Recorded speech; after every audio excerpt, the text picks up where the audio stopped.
Okay, I've got a 2011 Chevy Cruze LS with the 1.8 liter, and the transmission basically it doesn't go at all.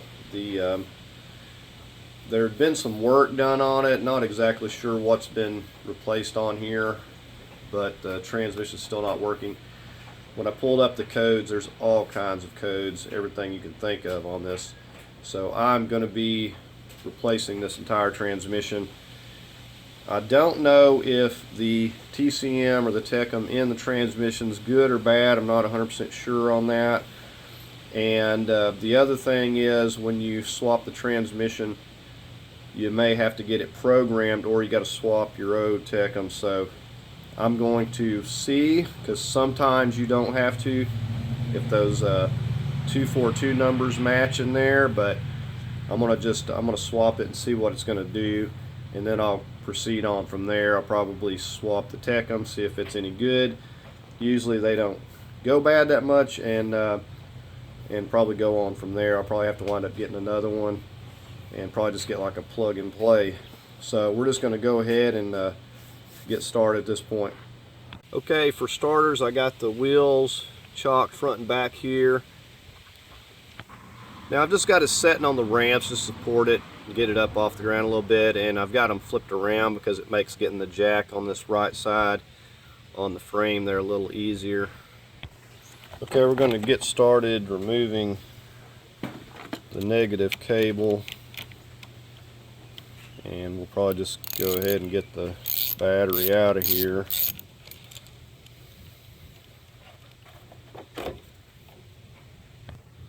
Go ahead and get this strap.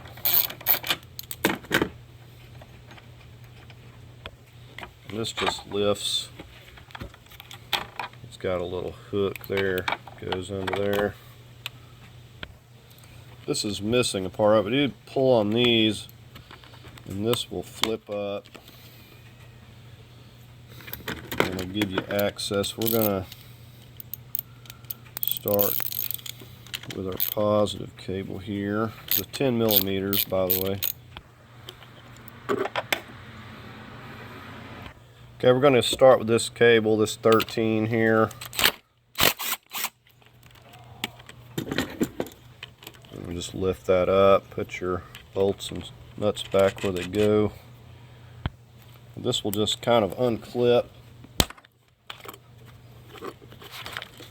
Just kind of pull that over out of the way. We'll probably have to remove the rest of it eventually, but we're going to leave it for now. There's a plastic clip down here for this metal bracket. You push in on that and just give this a lift up.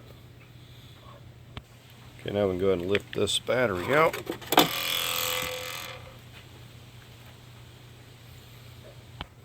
Okay, this wire hooks in or clips into this right here. Just unclip that.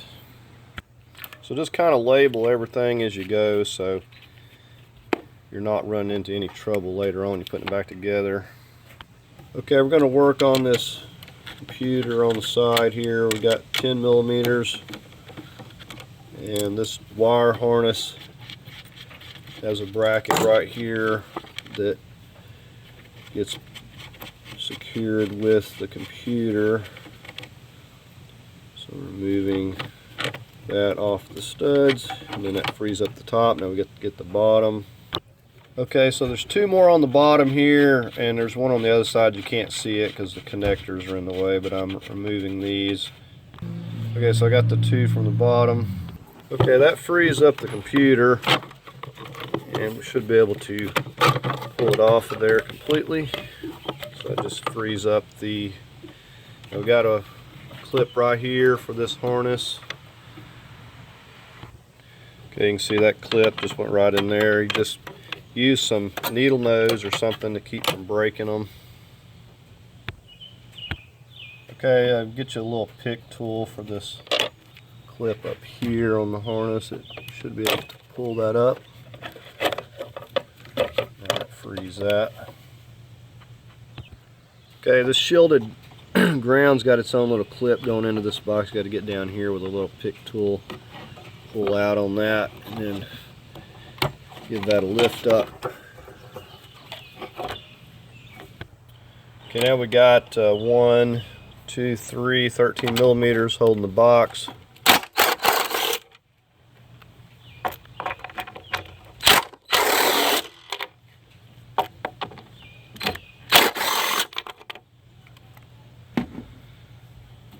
And I can't say that there's not any other connectors, but we should be getting this free. Okay, so we're going to start trying to lift it out here and see what else we got attached, maybe. Okay, I think that's it. Okay, and like I said, as you're doing this, when possible, put your nuts and bolts back where they came from so you're not getting them mixed up with any other ones. Now you can see this pesky tab here is what makes it difficult coming out the top. I've done the 1.4 liter, just had to tilt the engine and it came out fine. There's enough room, but this does kind of get in the way. But like I said, the way I've done one like that before, so the way I'm going to attack this is coming out the bottom and just see if it's any less difficult, any more difficult.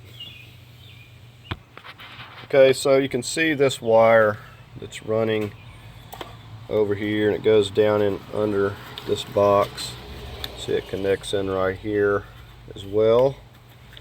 Got one ground, so you want to mark all these, label them. So, and then it's got the TCM or Tecum connector that runs down there. So we're going to take these one at a time and work our way up to the box there and disconnect all that, and then we're going to take the entire computer and this wire and just fold it back over the engine here out of our way. Okay, so we're going to start with this ground. It's 10 millimeter. We'll go ahead and take this completely off and we'll label that. Okay, so we got that marked.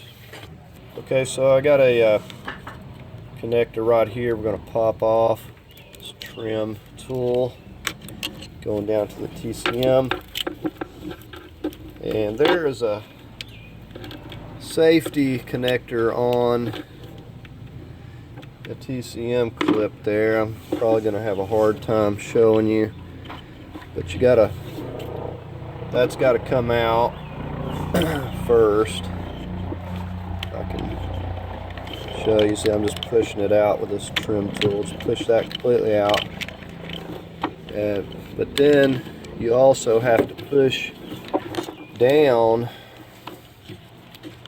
Maybe I can show you this later. You got to push down in this front here somewhere, and then you give this a push forward, I believe, or maybe it's in the back.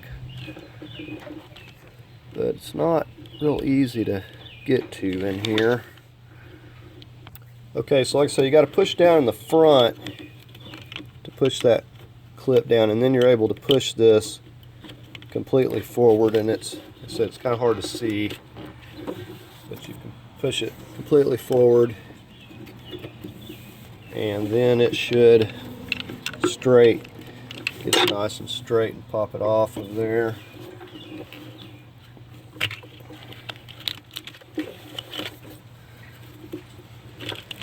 So there we have that, and like I said here, of course that safety clip goes in there, but you can see right here, that's where I was pushing down. You got to push that down to get that to go forward because it locks down over that. So just a push down right there. Okay, now we got to work on this connector, and I'll probably be removing a lot more later, but we're just doing things one at a time here. And so we got to disconnect this from this side, and then we got to disconnect these two. Okay, so first thing I'm going to work on this part of the connection. Just give that a push down, just like the TCM. Now sometimes you got to spray these with WD-40 and stuff to get them to move. Okay, so let's see if this is gonna move for us. Let's get all this dirt makes them real difficult. Okay, we'll have to blow these out with air. Alright, so we got that disconnected from the other part. Now we got to go in here, and let me see if I can get angled where you can see this. Okay, I don't know if you can see in here, like right here, there's a tab. Okay, so there's this tab right here, and you got to pull, and you also got to be careful that you don't break it, but it should slide this out once you push that tab. Okay, and there you can see I've got it to slide forward there. It acts like it's still hung a little bit. Okay, there we go. And you can see how brittle, and this thing's like almost about to break off of there.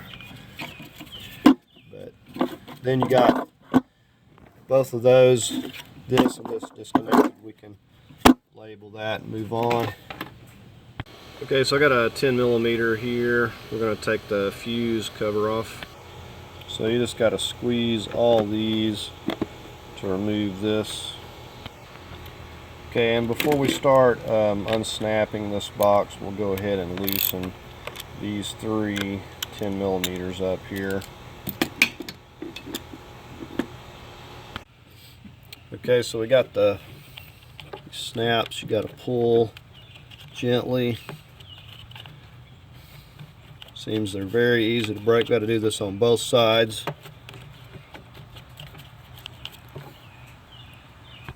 Okay, when we get them unsnapped on both sides, we're able to lift this up here. With the 10mm loose, these should just pop down.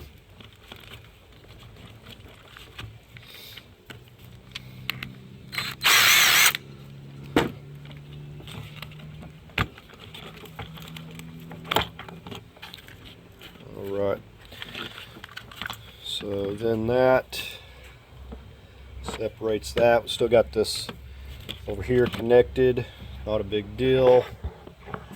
We're just gonna disconnect that in a moment, but right now I'm focusing on this here. Now I can see right down here, you want to look for stuff like this because this could be problems.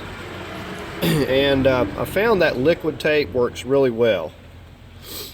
Now luckily it's just one wire, but we want to make sure to get some liquid tape or take some electrical tape and fix that, because somehow or another that got crimped and cut at one time or another. So this is the wire that we need to get loose. You can see now it will just pull right out and free that up. And I'll show you this when we put it back, but these just essentially set a seat down in here, and when you put that top part on there, you just snap it back and then tighten your 10mm. We're going to disconnect this from this part right here. It goes to the battery, 13mm.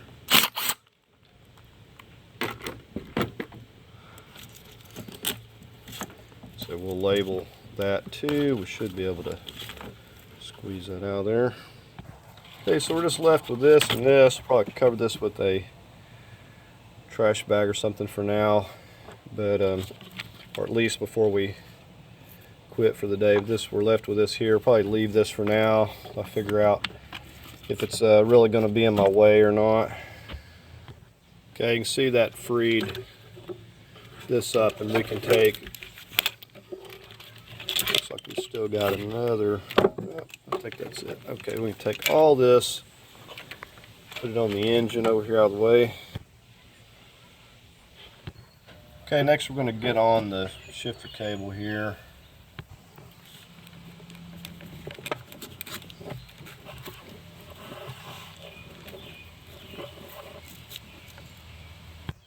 Okay, now we're just going to pop this up with a screwdriver or trim tool. And then we got that all free. Okay, now I'm going to try to remove this without taking the coolant hoses loose. I've got no problem taking those loose, and as a matter of fact I'm going to be replacing some of them, but I just wanted to see what I can do without having to remove these, you know, just for somebody else's reference, because usually if you work around it right, you can avoid even messing with the coolant system. Okay, so you want to remove your transmission cooler lines at the transmission. It's way easier. Now, I can't get to the other one just yet until I start working from underneath. I can get to this one, so, and you want to put something on these, bag them. They'll be dripping forever. They never stop dripping. And so get something to kind of cover it up with so it's not making a big mess. Now, if you had a transmission you cared about, you'd normally want to plug that hole up. Okay, I need to take this bracket off that had our shifter connector. I got a 13. So we'll put these bolts back. And then we got a 15 right here.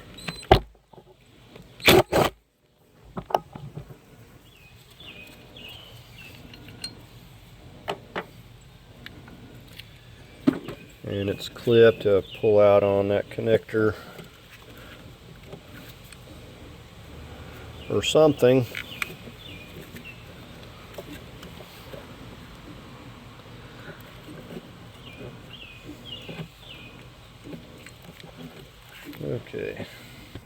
Okay, there we go. Pull out on the clip and push down. So there we have that. I'll go ahead and put these bolts. If you can't put them back, then number them, label them.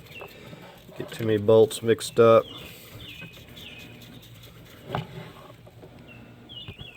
And while I'm thinking about it, this bracket here, I have to swap the transmission I'm getting from a 1.4 liter.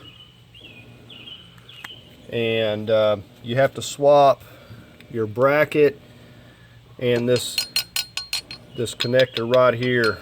You have to swap that over, so I'm going to be taking those off anyways because it's from a 1.4 liter. That's the only difference. Okay, and I'm trying to get some of this freed up while I'm up here. I'm just trying to do everything I can think of, so that frees that up.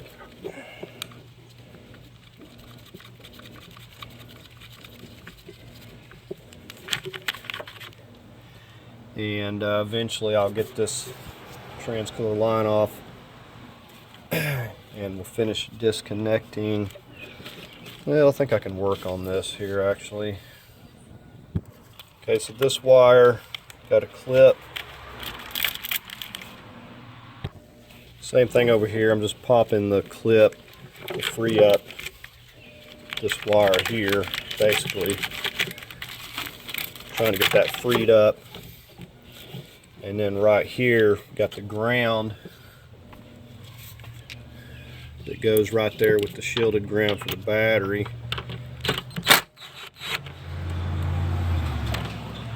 So label, label, label. Okay, so I don't need that off there. Let's put that back. So we've got this completely freed up. I can't get it out from under this just yet, not without some difficulty probably, so probably wait until I remove that cooler line. And of course this wire is part of the starter, the power and the ground, and the kind of the alternator assembly, the whole wire that runs around there.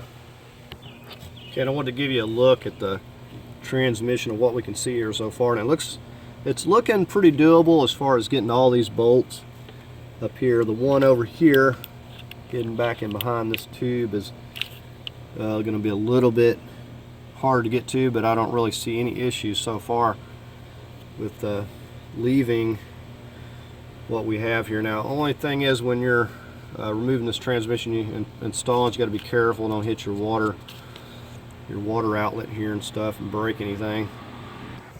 Okay, so I think that's all I want to do up here for now, and we're just going to get started. We're going to get some jack stands and blocks into the vehicle and get these wheels off and just start popping the CV axles out, getting the plastic pieces out from under the vehicle on this side at least, and start removing the CV axle and stuff next. Okay, so we got the ramps out from under here, I got some blocks, and we got the jack. It's right there on the frame. Now I'm gonna, when I remove the jack, we're gonna put this jack stand, so I always keep two forms of support for safety, and we're just getting ready to get started on removing the wheel and everything here, and we'll just do the same thing on the other side. Okay, so we got the plastic nuts that are 19 millimeter. I gotta get the right size here. Okay, 19 millimeter, and so are the lugs.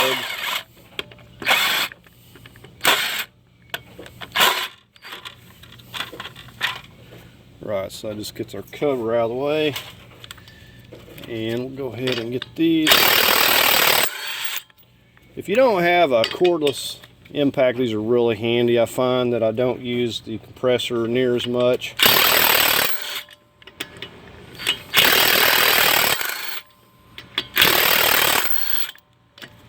Seems to speed things up substantially, probably just 10 times as much.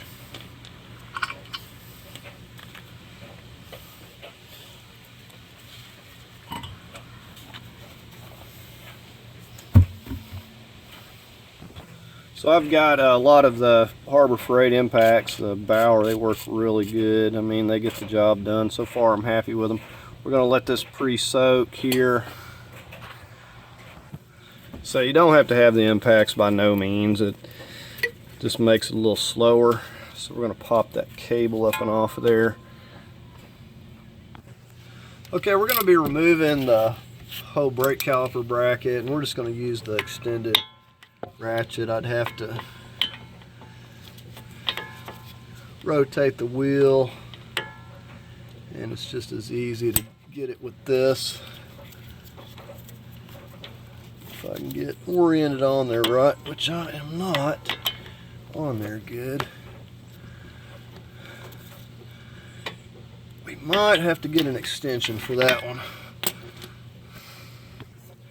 Okay, we'll see if we have any luck with the lower here. So I'm just using the extended handle ratchet, or you'll need a cheater pipe for these.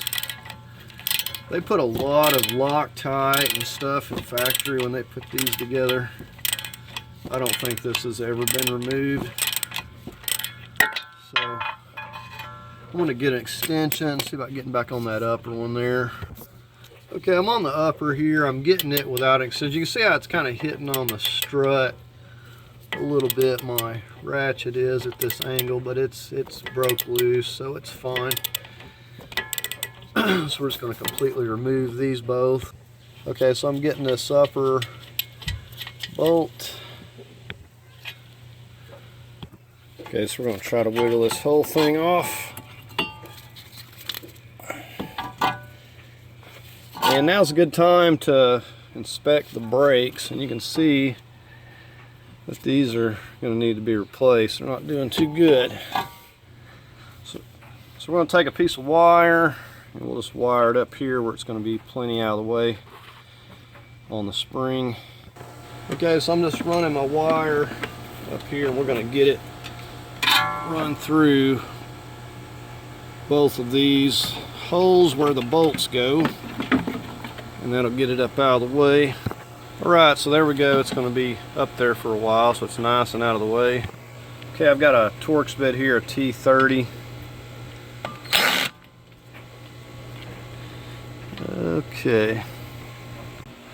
Okay, so I snapped my T30 off, but I got a T27 that'll actually work.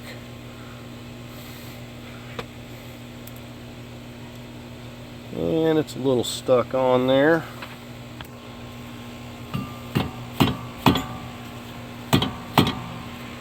Alright, we're going to get the metal.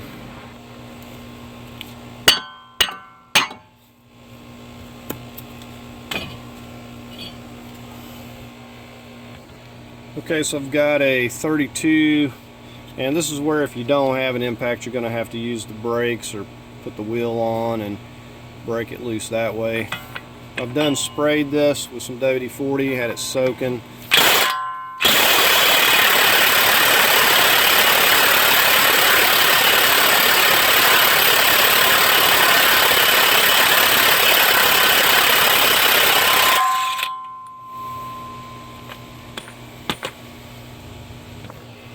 Okay, I'm gonna put this back on. It's got a really good shoulder on it, so I'm gonna put the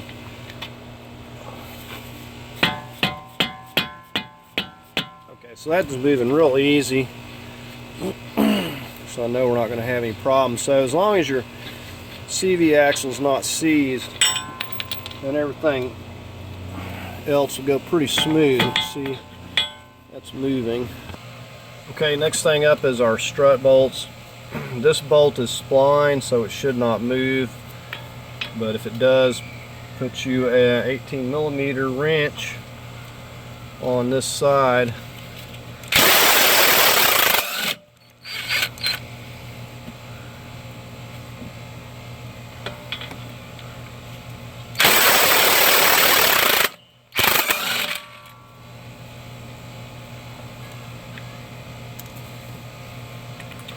Okay, now these won't just come out of there very easily. You notice the end's got a bit of a point. You don't want to get too rough with it, but you're going to have to get it out of there. Just don't hit your threads.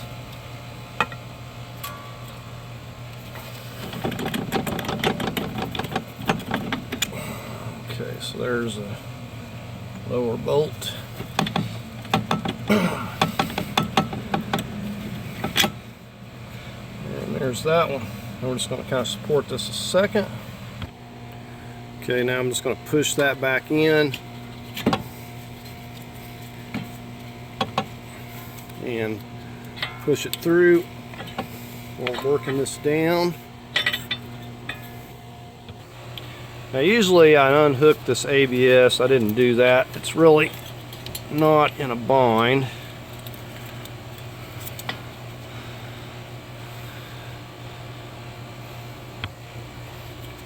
Just put this on here to protect this. Just put the bolts back here so we're not losing them. Okay, so we've got the CV ready to come out, but and we're going to do the same thing on the other side. We'll get the CV ready to come out, but before we proceed on to that, we're going to go ahead and drain the transmission fluid. And I believe this plastic has all been cut here. It should have a piece, and you'd have to remove some 8mm and some pins to pop this thing loose, but it is gone. Right here is the drain plug. It's an 11mm. It looks a little stripped, but let's see if we can get it.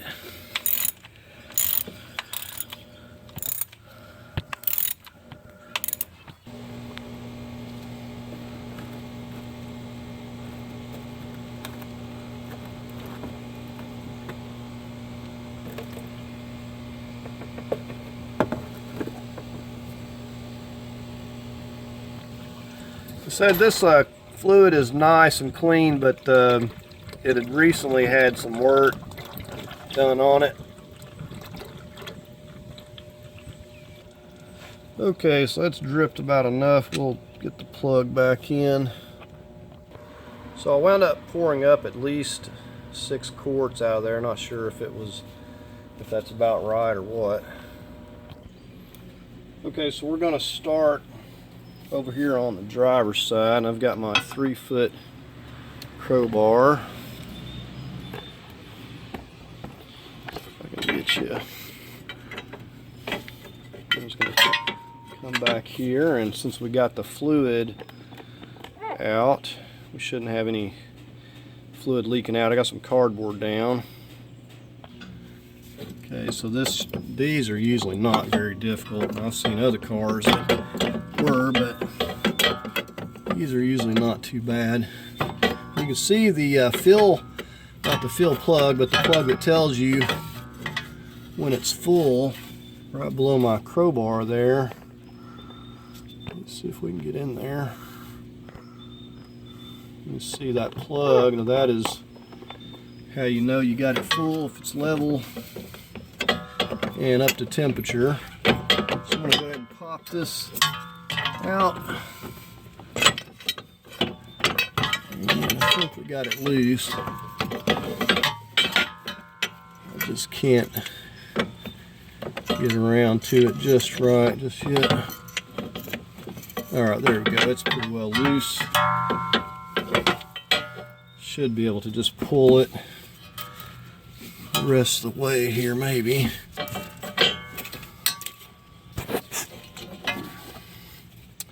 Not quite. Okay, so just need a little bit more there. I should be able to get a hold of it now. And like I said, I'm just going to support. Well, I actually got a little bit of fluid out of there. Didn't expect to see any because we drained it.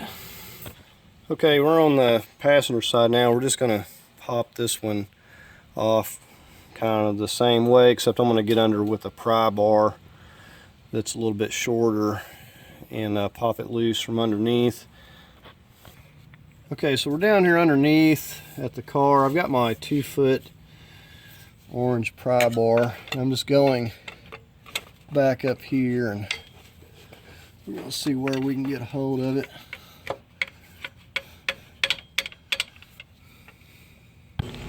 Okay, this thing was stuck a little more than I thought. The first method, just prying on it, didn't work. I'll show you what I did here. Okay, what I've done is I took my long crowbar, I come over to the driver's side, and I just started hitting the edge. That's kind of hard to see.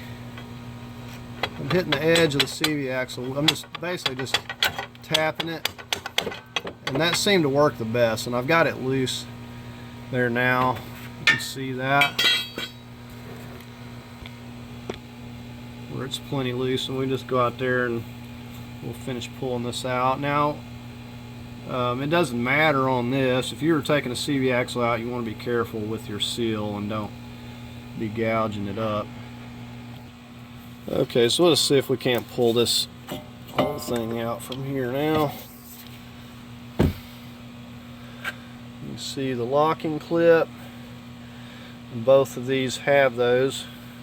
Okay, there's a look at them together, and you can get a gauge on how much longer that one is. Now, if you're going to have CV axle problems, it's usually this longer one, because it's so long it develops trouble with wobbling and stuff. And then you have the ones that have the bearing, that those bearings get bad too. Okay, so we're going to be removing this inner fender liner to have visibility and be able to get things for the transmission. We've got some T20s over here on this side.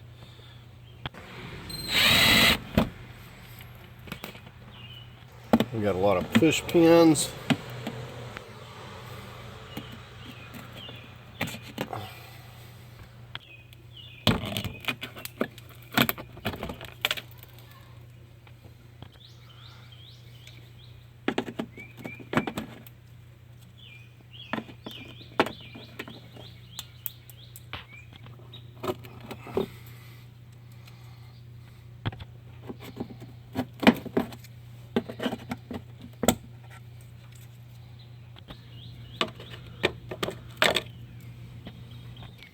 Up here at the front, we've got a few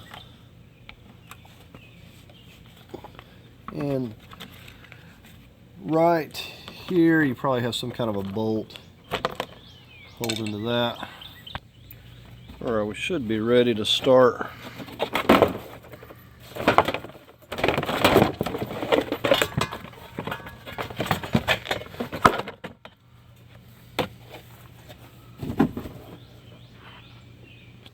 You can see that line back here now that you can easily get to. We're going to leave it at the moment. It'll just be dripping everywhere. It looks like it's not really attached that well there. Not sure what's going on there. May need a new seal. Okay, I'm going to get to work on removing these plastic undercarriage pieces.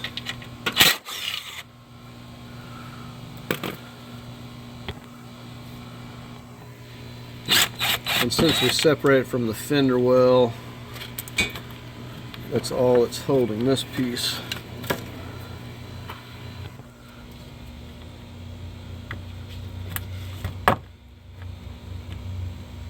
So I don't think we're going to need to remove the fender liner on this side, but we'll see.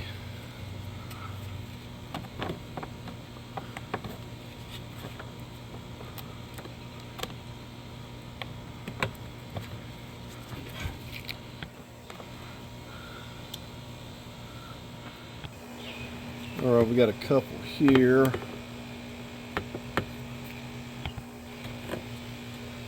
Alright, now we'll get the 8mm out.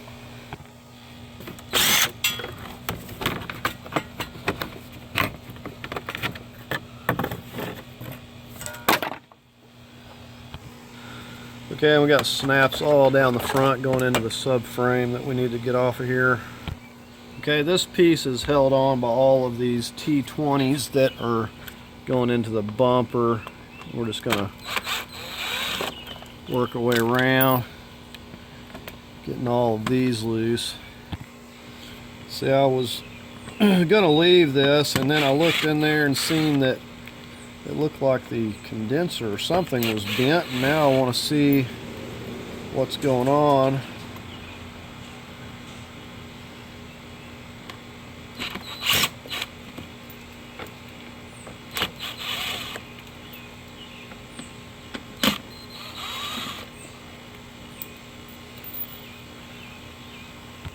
Okay, so I've got this loose, so we'll pull it out of the way.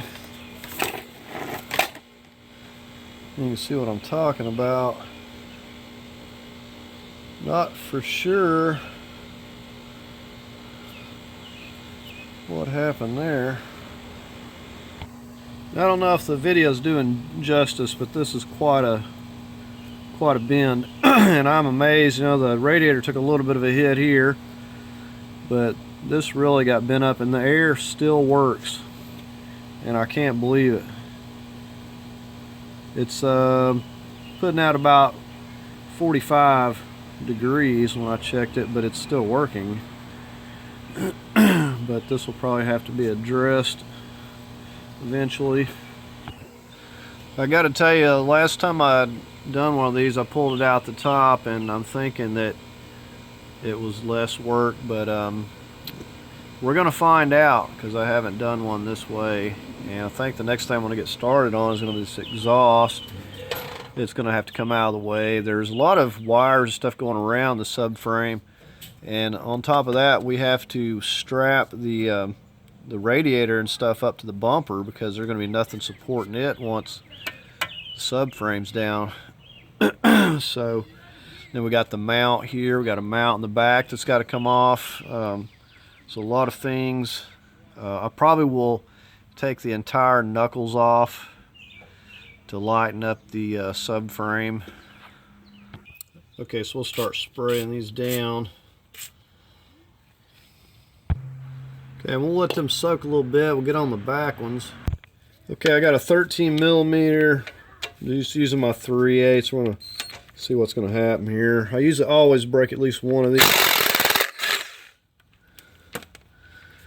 Okay, we've got one off. So far, so good.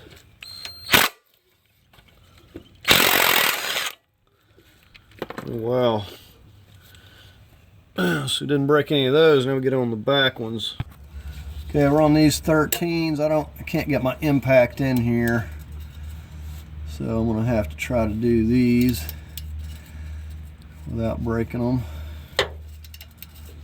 Not too bad so far, but I think with the impact you have more success because it vibrates a lot of that rust, whereas this way it'll get in a bind and tend to want to snap it off,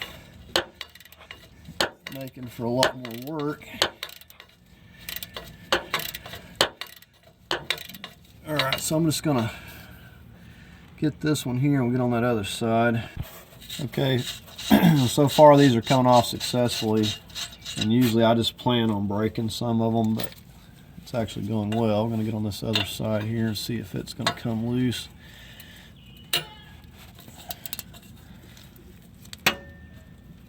Okay, this one's giving me trouble. Okay, so I got this side going here. I sprayed a little more WD-40. Kind of went back and forth with it tight and then loosened, tighten and loosen a little bit until I got it kind of broke loose. Okay, so there's that one. These came off successfully. Now, if you do snap one of these, you're going to have to figure out how to knock this bolt back out or drill it out and just put you another bolt through. They're very, very hard to knock out, so you usually have to wind up drilling them out. Okay, so we got the cross brace that's holding the exhaust stuff. We're going to take off a couple of bolts on each side here. Let me show you those. Okay, here we got a 13 and down here we got a 15. And that goes to that bracket there for the subframe. Okay, now we got the 13. And we'll do the same thing on this other side.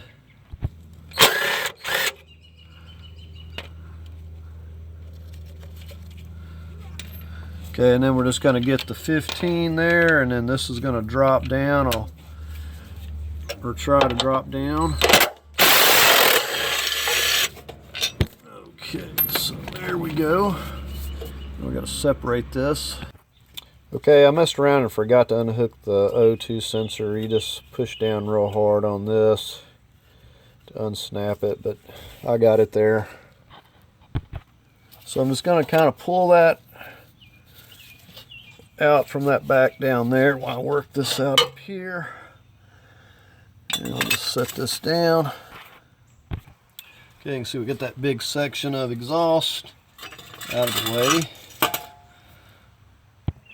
We'll just drag this on out from under here.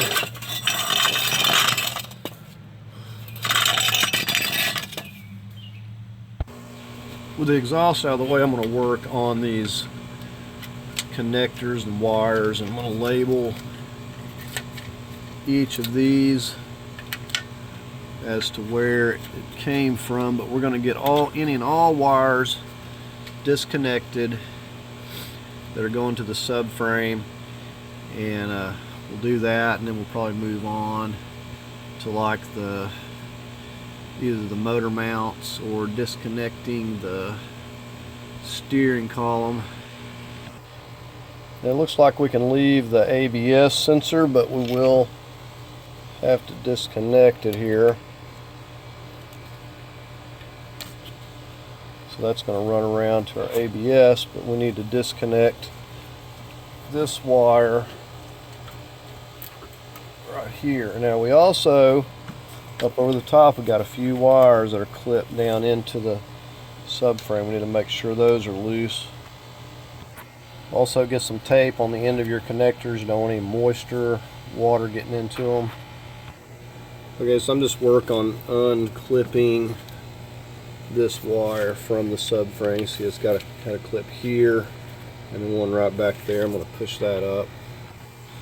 Now I was looking, this one wire just, it clips here and runs around to the rack and pinion, so I could have just disconnected it here and it came down with it, but I'm just playing it safe, and when I get around there where I can see what's going on, I may be able to unclip it there Okay, so we're done with the wires. So now I'm going to get these stabilizer links. I'm just taking it from the top nut because it's easier. This is an 18. Now first thing, we're going to break it loose. Now that's just to get it loose. You'll notice it's going to spin. We're going to get a, let's see, what is this, a T40. And we're actually going to tighten with the T40. We're going to tighten, which is essentially going to loosen the nut. That's a Teflon locking nut. So now we got that freed up. Now I went ahead and I just took this Fender liner off over here so I could see things a little better. Okay, the next thing we're going to do, we're going to come inside the car here. I believe there's supposed to be a cover there. I've got an 11mm. You can see I've got a paint mark on there just to make sure that we get that put back. But 11mm, the steering is locked, so this should be moving around. So we're going to go ahead and take that pinch bolt out.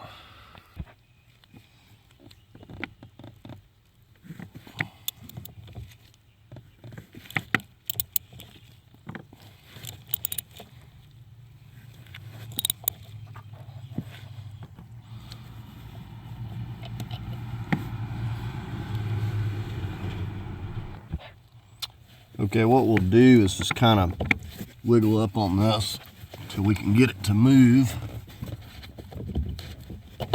And you notice that it's designed to push up and back in.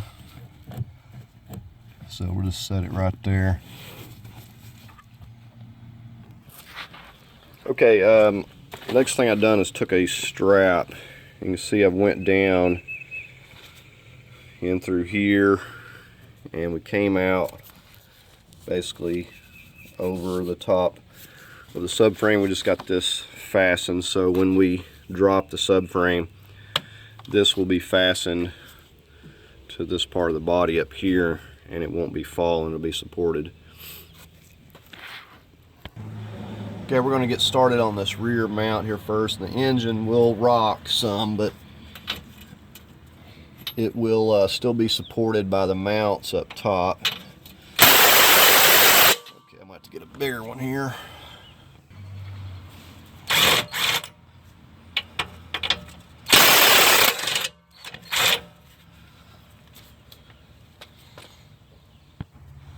This one has a welded part on the other side nut, so it's you don't have to hold it.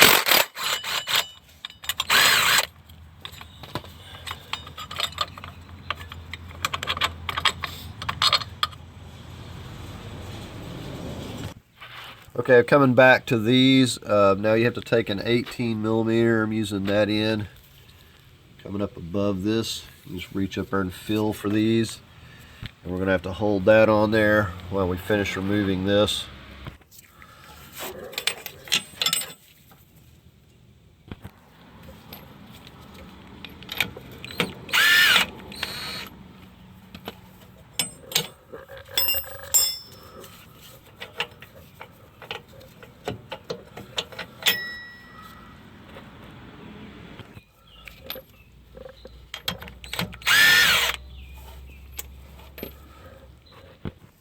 Okay, so the bolt here, I was able to push that up and had clearance. This one here is hitting on something there, so I'm going to leave that there for the moment.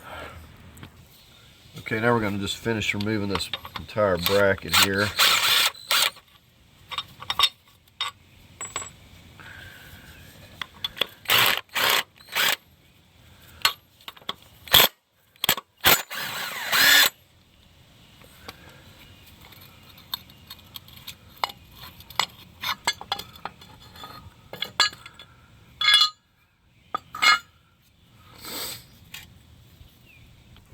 Now you could probably just leave this anyway because it's going to be getting dropped down with it. I was worried about these getting damaged when I dropped it, so I was going to try to take it out of there, but this bolt up here is hitting at the moment. I don't know exactly what it's hitting on. Okay, we're going to get on the front one now. You note the welded nut on this side as well, so we don't have to hold it.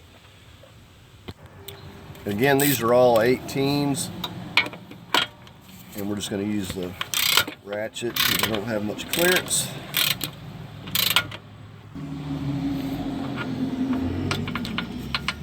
And some of these will try to hang up on you because the engine will be in a bind. Just give the engine a tug or wiggle it around, it should come loose. Okay, I actually had to pick up on this one a little bit with the pry bar. It just wasn't wanting to come out of there. Okay, so I got 2 jacks in place, and this is how I position it to lower the subframe. We'll just start taking the bolts out. This will hold it. And I took this wire off here. And so I believe we've got everything, so we're going to go ahead and start working on taking these mount bolts out. These are 21s, and we'll just, hopefully I can zip them off with the impact. So I've got all the wires loose, and so I'm going to work on these front ones, and the jacks should support everything while we're getting these out.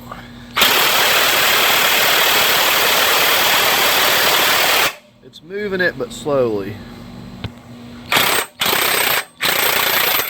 Okay, now we're getting somewhere.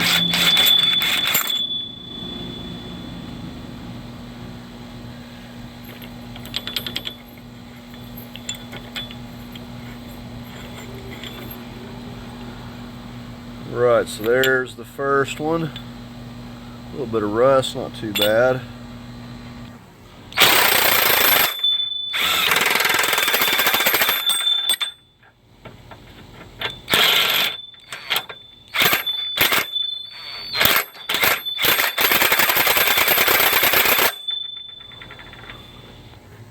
Okay, I've never ran into this issue before. However, this side over here had been, looked like it hit something pretty hard. And but anyways, this the nut that it goes into is not supposed to spin, and it's spinning. So what I had to do was take a pry bar, and as I was pushing down, putting force on it while I was using my impact, and I got it out of there. So hopefully I can figure out how to get that to stay put, figure out why it's spinning before I put this back up. But anyways, I got it off of there, but I've never ran into that before. Okay, so we're on the back one. You'll note that it has the brace that goes over the subframe, so you got to remember to put that back on.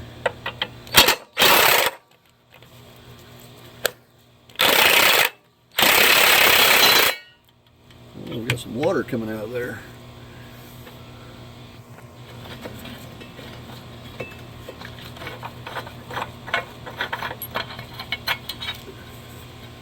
Okay, so there's that one.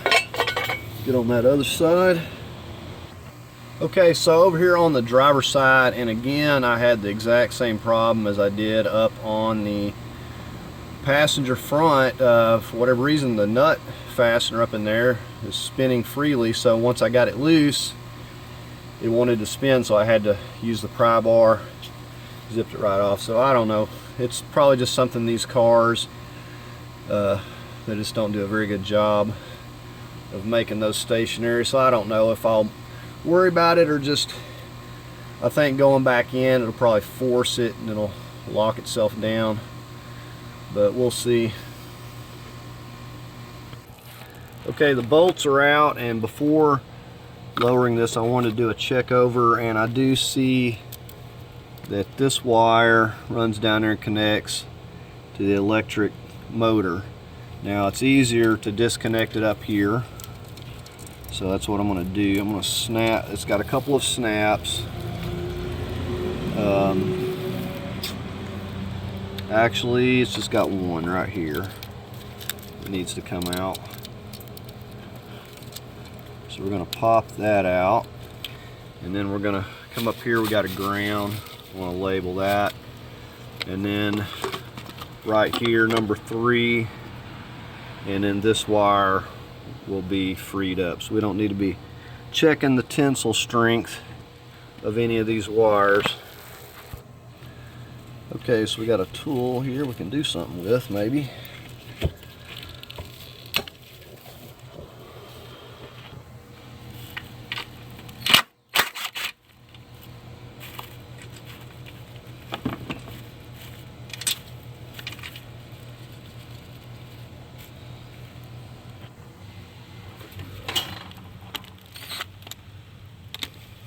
Oh, got the wrong size.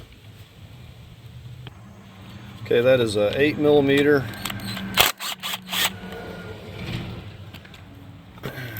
That actually stays attached, which is handy. So now we got that freed up. Okay, so we're going to just slowly start lowering it down. I believe we got everything, but we're going to do it slowly, make sure we still haven't missed any wires or anything. We'll get underneath of it and double check. And sometimes I get these cars confused. I was thinking there was some wires on the back side of it there, but I think I've got everything. Looks like my front mount is trying to ever so slightly hang up here.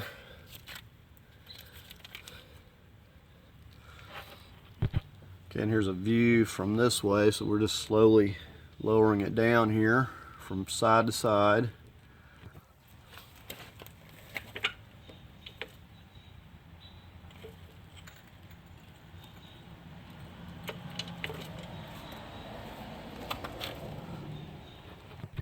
See, we're completely loose from the front up here. No wires. And we just kind of got it off of the radiator there, but see the straps holding all that up. We're slipping the column.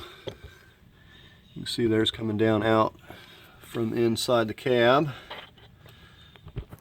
And this is not just terribly heavy, it just, you got to have something to set it, to ease it down with. Okay, I'm still hung up a little bit on that front mount here. Okay, now actually I don't have the weight. There's still more weight, believe it or not. Even with the jack position there's still more weight towards the back there as opposed to the front, so it's just kind of tilting it to the front there. So I was thinking I was hanging up, but it's going fine. So we'll go down a little more here.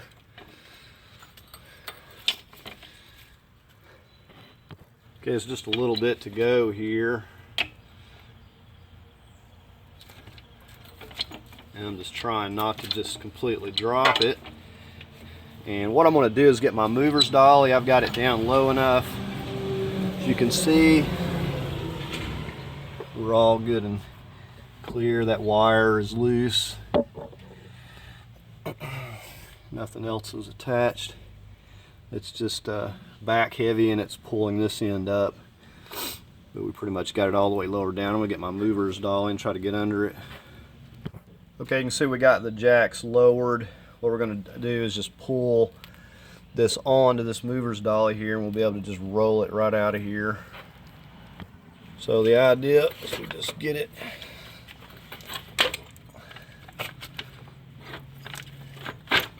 it's hanging a little bit on my jack over here on this side. Okay, so there we have it. And now I can easily roll it out from under here without damaging anything. So we're just going to go out the driver's side over that way. We'll pull these jacks out of the way first.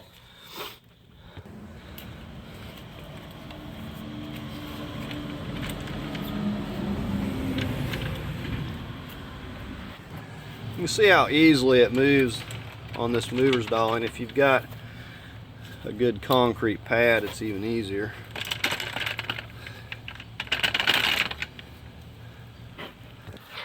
Okay, you can see that clears up some room. Now I'm not 100% sure if this oil pan's leaking or it's all because it's leaking all over. Coming from the valve cover was really bad. But now would be the time to do it if anyone wanted to replace it. There's like no getting to that thing, that subframe in there. Not easily. But we're going to have to support the engine. It's being held now by the upper mounts, but we're going to have to support the engine here. We'll get these lower ones out first. We'll support the engine, and then we'll work on unbolting the transmission. Just want to give you a view around this. See, there's where the shaft goes up into the steering column.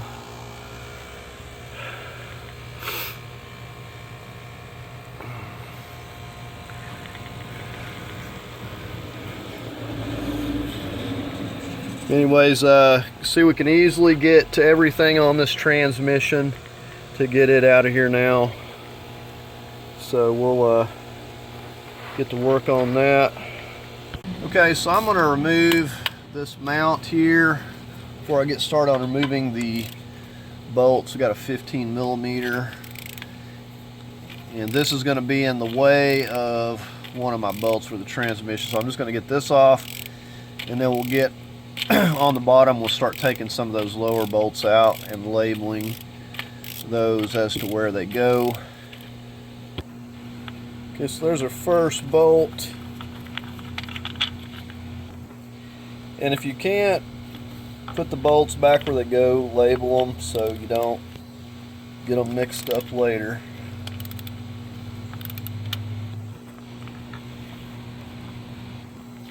We got one more bolt up on the top. Okay, so our final bolt, we can take this down.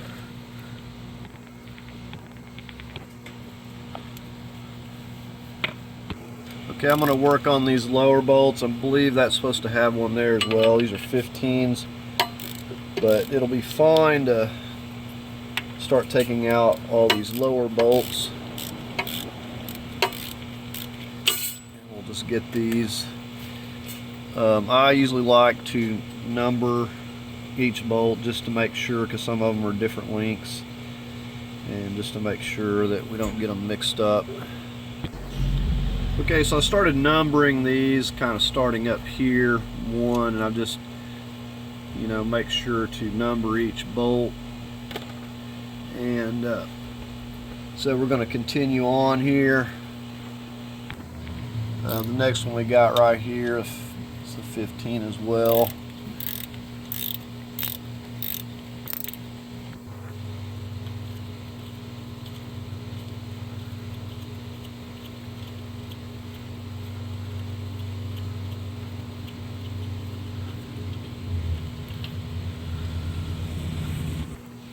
Okay, now over here we got an 18 coming through this other side.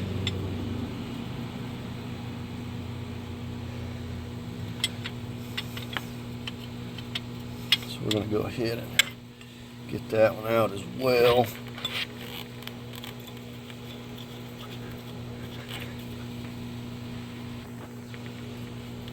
It's nice to see some bigger bolts up here. So it's an 18 millimeter head. Okay, so we're back here at the starter. We've got a 13 millimeter nut here we're going to get loose.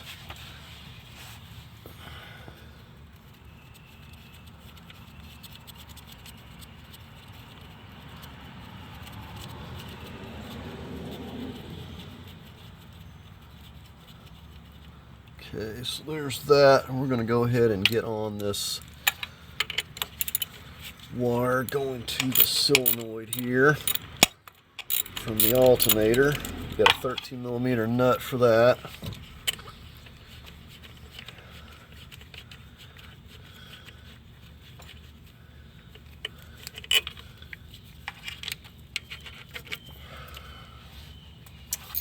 Okay, we've got a 10 millimeter right here for this little wire.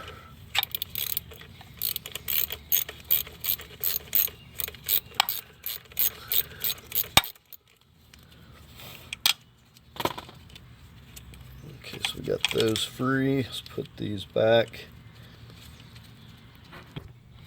Okay, now we're back up here at this ground. Go ahead and remove that so we can get to the stud. Again, it's a 13.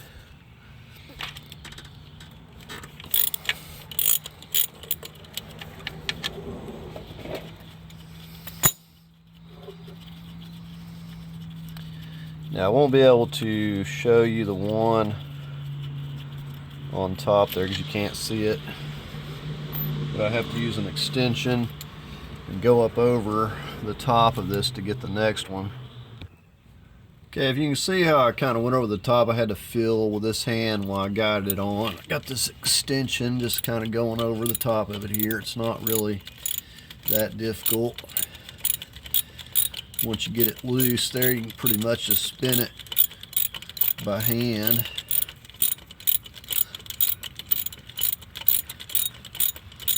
We've already got the wires off of that 13mm nut and that 10mm, so, and in the ground.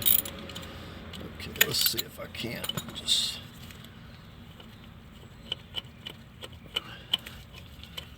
spin this the rest of the way.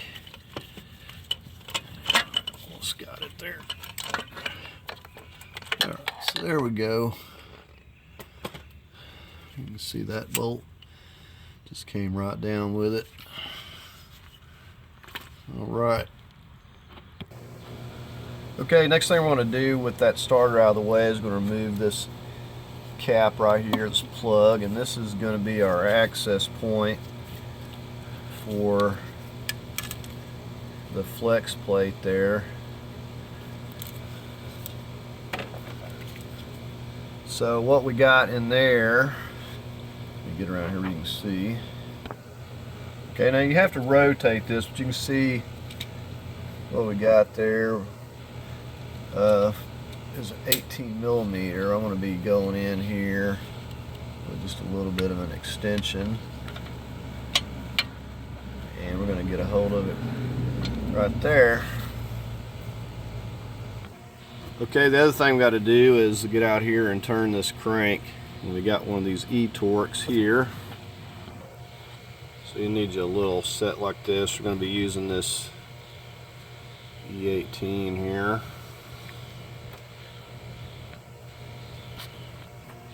So we're going to get up here and we're going to use this to rotate it, and we're also going to keep this on here so we can hold it so if it tries to move over there while we're taking it loose. Okay, so let's see what we can do here. Use a 6-sided if you can. So I'm using my extended ratchet. These are pretty tight. I believe we only got 3 of these, if I ain't mistaken.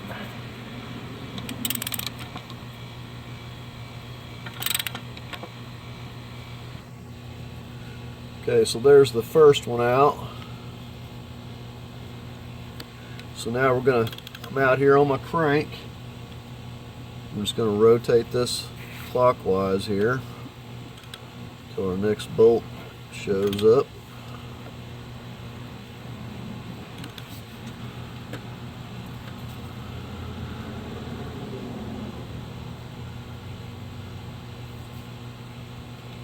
Alright, so we'll get on this one. So these will be very tight. I'm kind of stabilizing the engine a little bit with one hand while I'm putting force on here. I could probably fit my impact in here too if I wanted to. I'm just doing it this way.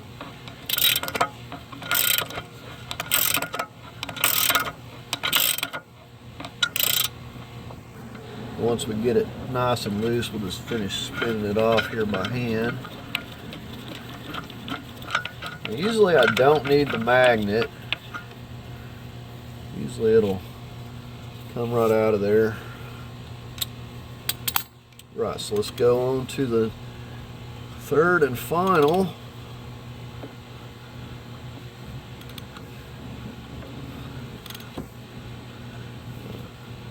And almost went a little too far.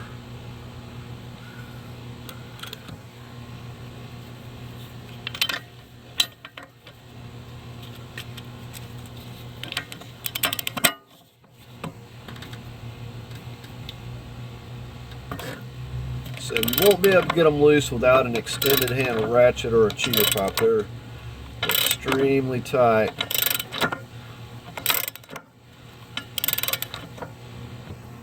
Alright, so there's the final one, and we got it loose. You can tell, you just reach your fingers in there and you can spin it, spin the torque converter. Alright, since we're right here at this, we're going to get this one, this 18mm. It's, you notice it's got this little bracket shield piece that goes on here, so you want to keep up with that. And again, the only bolts we got left are our few bolts we got up top. I think we got like maybe 3 or 4. I'm not exactly sure. There's not very many left.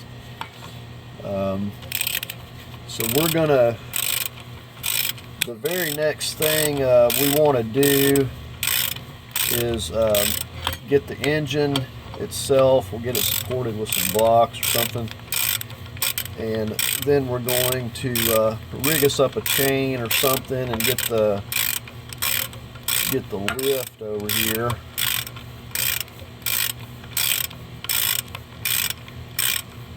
And try to get it set up so we can hopefully get this out of here pretty quick. I think we've got everything. Everything's going pretty well.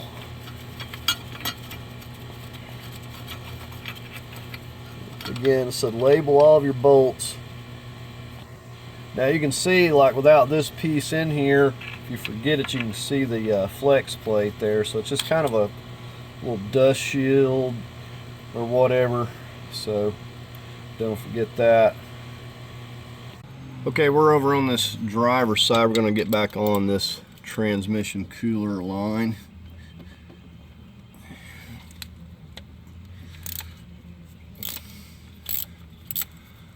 I really feel like this thing has been leaking, like it wasn't fastened properly or something. Not really sure.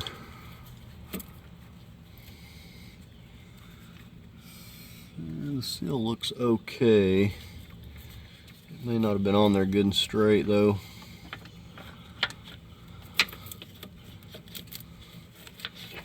So this one's actually not dripping.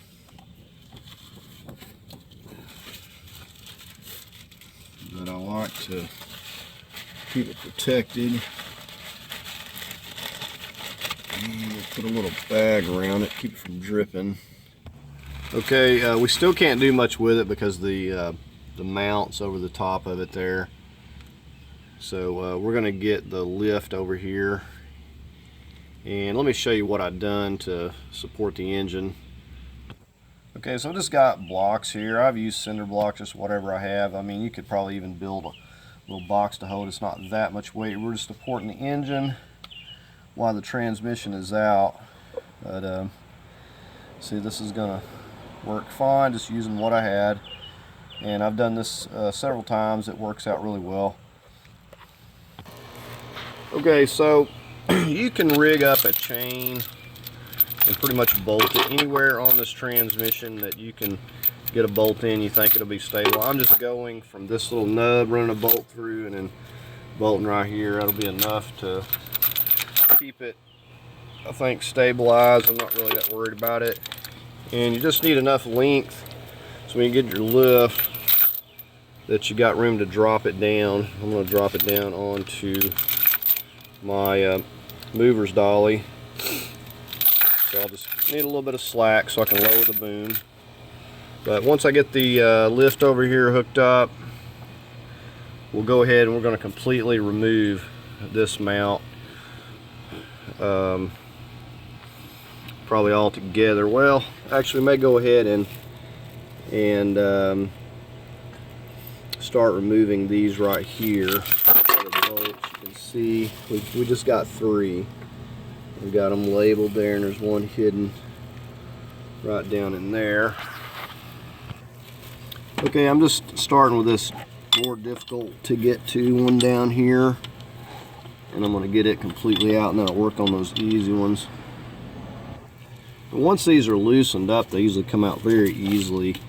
Now, the main thing is you could leave them if you're worried about it getting in a bind, but the main thing is I want to get them at least broken loose and get this difficult one out of the way before I mess with the mount over here. So that's the plan.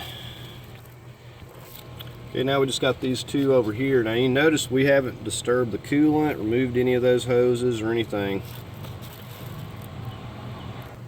So I'm going to go under this, and for the 18, you just have to kind of get extensions and swivels and do it whatever way is going to work out the best for you.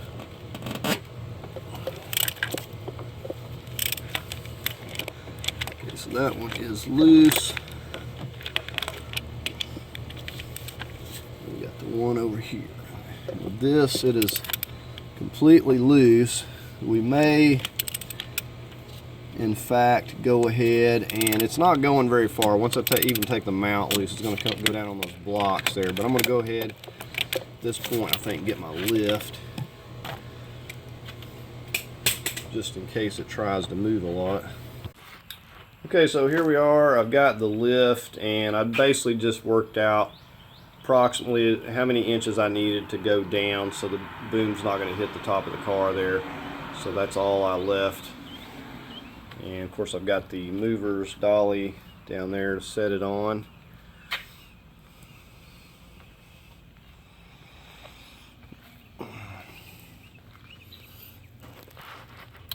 And so the very next thing we're going to do is we're just going to take this mount completely off.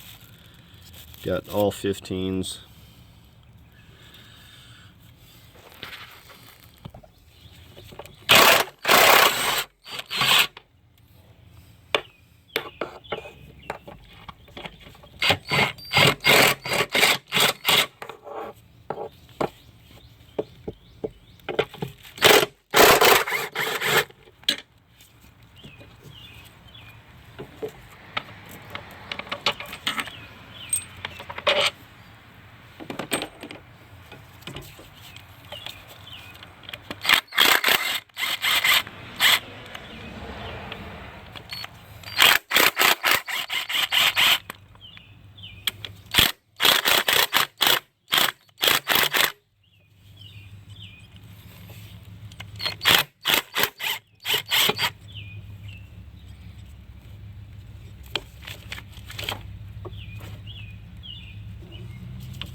Now we can kind of move this line up to make sure it's not going to get hit or anything.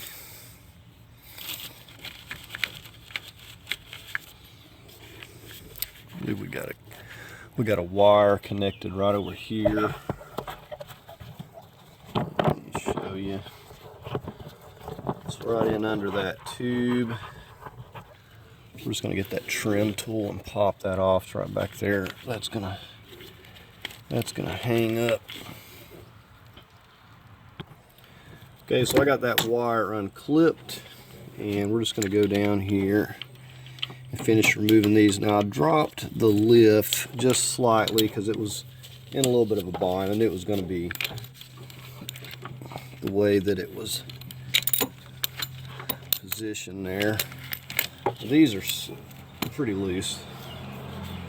I'm going to try to go in here and just get them by hand. Okay, so there's that one. And we just have one more over here.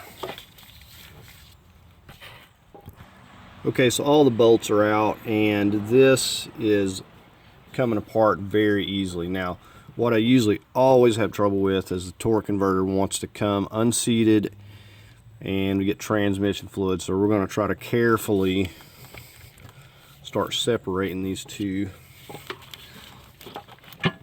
And hopefully that's not going to happen this time. See, it's already separating. You can see right here, it's coming apart very easy. What we don't want is the torque converter to hang up on there, so we're going to try to ease it back here. Okay, so I can tell this hasn't been apart. What happens is this center bore likes to stick on that nub of the torque converter, and that's what it's doing right now, and it'll cause it if you're not careful. See, I'm going in here with a screwdriver basically, and I'm pushing that torque converter in while I'm wiggling the transmission. It's pretty loose, but it's still wanting to hang up on that nub, and if it pulls that torque converter out, it's going to make a big mess. And I may go ahead and get my pan ready just in case.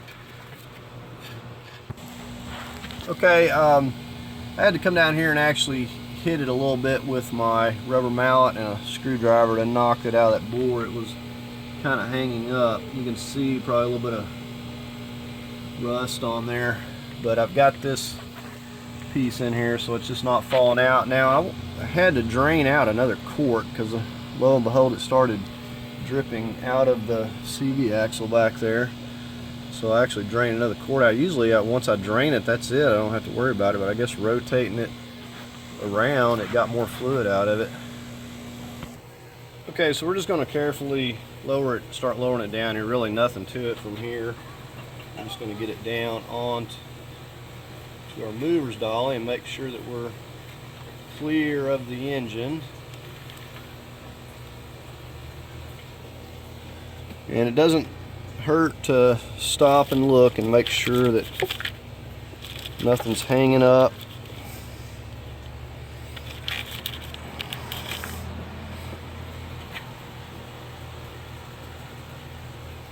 Okay, everything looks good. Most of the time, if I've ever had trouble, it's on the install and it's hitting these thermostat or water jacket housings and damaging them. So you got to be real careful when coming back in with the replacement. See, this is all loose.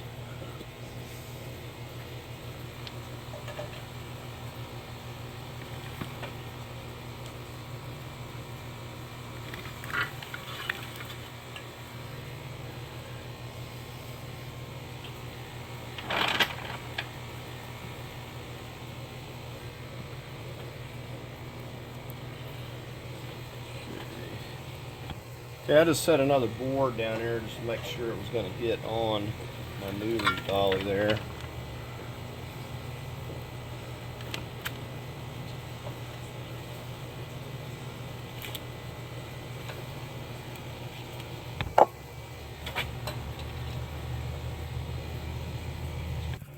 Okay, so there we have it. It had plenty of clearance with the boom up there. I'm just going to unhook it and we're just going to roll it on out of here. Okay, so we got the lift out of the way. We can go ahead and roll this out easily. All kinds of room.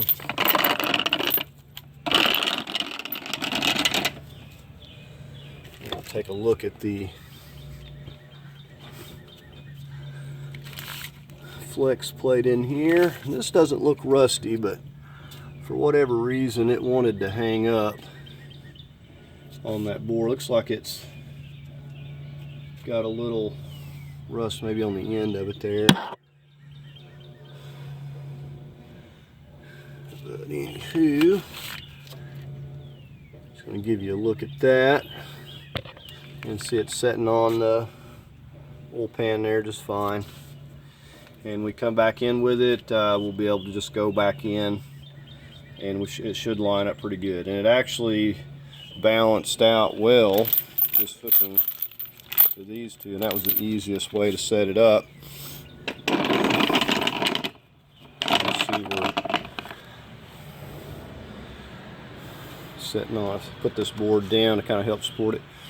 It's like This right here on the very end, it goes in to like a bushing, but that end always like has a part that catches, and the last few I've seen have been that way, so I guess it's pretty common. But you can see that this is bored to fit, but on up in there, I guess the size changes or something. I don't know what causes that, but I've seen a few like that, and that's what hangs up. So yours may do the same exact thing, and you may have to lightly hit it to get it knocked out of there. You can see we just got the 3 spots that the flex plate bolts to on there. Well, I can tell that it's been leaking at this seal right here for quite some time. You can see all this. Don't really look like the torque converter itself has been leaking. This is the location of your dowels. Your locating dowels here and here. Just to give you a look at that. Now, if you were to install a new one, you got to make sure.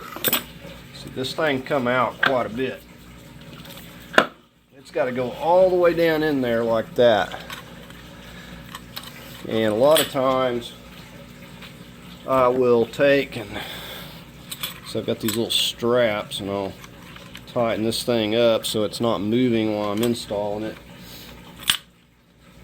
But this didn't actually leak. It was leaking out this seal here, and had to drain some more fluid out of it. I don't really have much use for this. I'm going to use the lever to swap it over. It's different on the 1.4. Other than that, I may be using the TCM in here, so we might mess with that tomorrow. I'm waiting on the transmission. I'm probably looking at a week before I get it.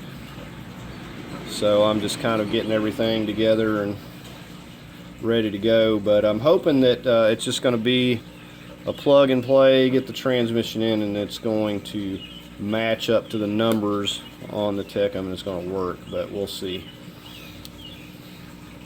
All right, I'm just going to get started removing this TCM here. We got the bracket up here, got a 10mm first.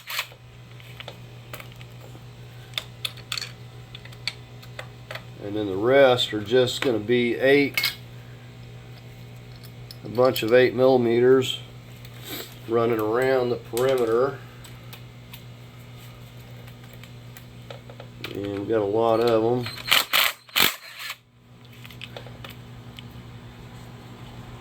Let's see.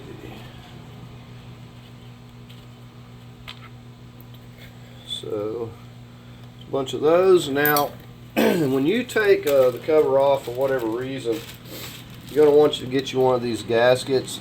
I can't tell you how many I've seen leaking down here at the bottom. So you need a new one of these anytime you disturb it. All these seals go bad. It's just a gasket.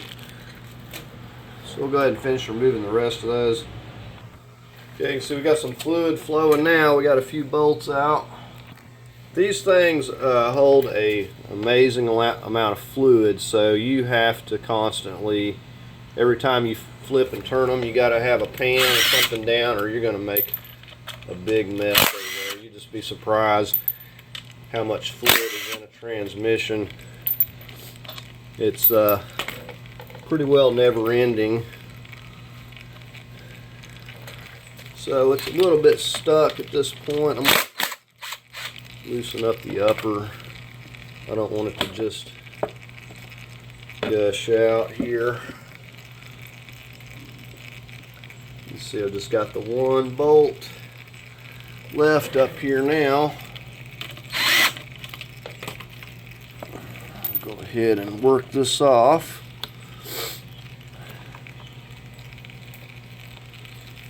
And you may want to inspect this seal here around the actual plug for the TCM. Make sure that's sealed off. This gasket doesn't actually look horrible. It may have very well been replaced when they worked on it. It's very clean. This surface around here is very clean. Tell that it's been messed with.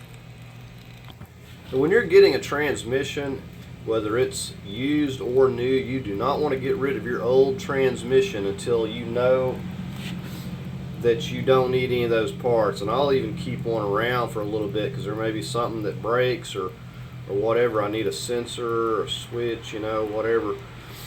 You definitely want to make sure that you got good stuff. Sometimes the pans are damaged and you need to swap that over, or even this cover here could be damaged. So you don't know what you're going to need, so good idea to hang on to it. And with a new one, a lot of times there's things they don't come with, so you're going to need some of the old components. So I'm going to start with these plugs up here.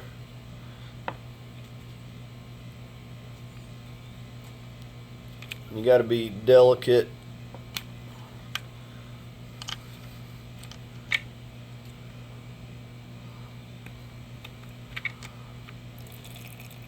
Okay, so you can see how this wire wraps around this.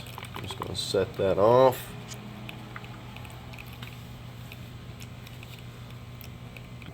So people will, you know, get codes sometimes and they'll make the mistake of, you know, thinking they can go in and replace a sensor, you know, or a component or a solenoid or something, but you don't know the condition of the rest of the transmission. You could have burned out clutches and all kinds of other problems going on. So if you go in and do that work, it still may not fix the issue. And if you see somebody, you know, I don't know how to rebuild transmissions, but the people that do will completely disassemble the whole thing and they inspect everything so they know what is wrong with it, and then they put it back together. A lot of times they don't even reuse the components anyways. They put all new back so they can guarantee that it's going to work. So, you know, you're better off a lot of times, you know, if you can fix something like that and save some money, it's good, but it's you know, you're taking a chance that there could be a lot of other things going on, and more especially if the fluid is dirty. You know, chances are that the maintenance was not kept on it, and the clutches and stuff are not in good shape. I'm going to remove all of these 10 millimeters here next.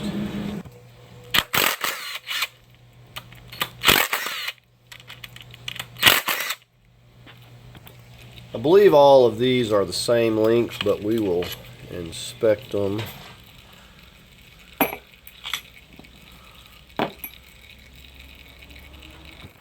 See, we got it draining again, moving those. We got some 7 millimeters here.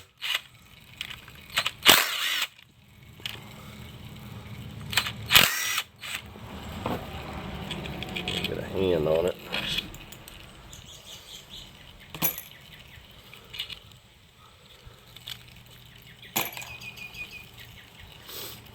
Alright, we've got another connector down here at the bottom. It may be broke, and it is. So that's already been broken. I don't like that, but I'll pull this off of here. I may have to well, actually my other one should come with all that, so I don't have to worry about that. So we got this loose. So we got more fluid coming out of there.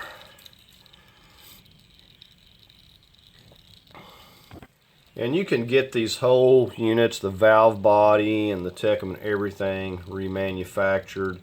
Now that way, you know, if you at least your transmission fluid was clean and you had issues, you might be able to go that route fairly cheap and come out okay. But at the very least, I would probably, if I had problems, I'd want to replace this whole unit. See, this up here hooks to the shifting lever, and you got the fork. Okay, so here we have the Tecum unit, and you see all of the solenoids. And then this has got a screen. So this is what I swapped this whole thing over on a different vehicle. It's a GMC Acadia. However, what you need is this right here. This is the brain of the unit here.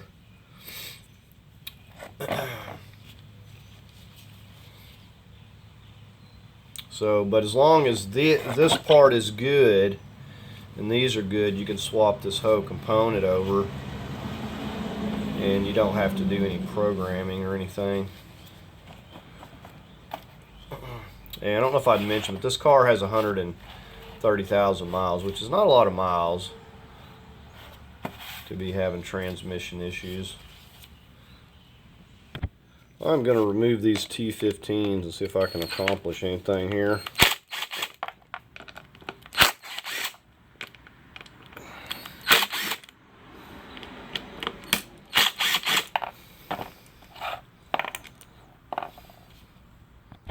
I got more on the back side here.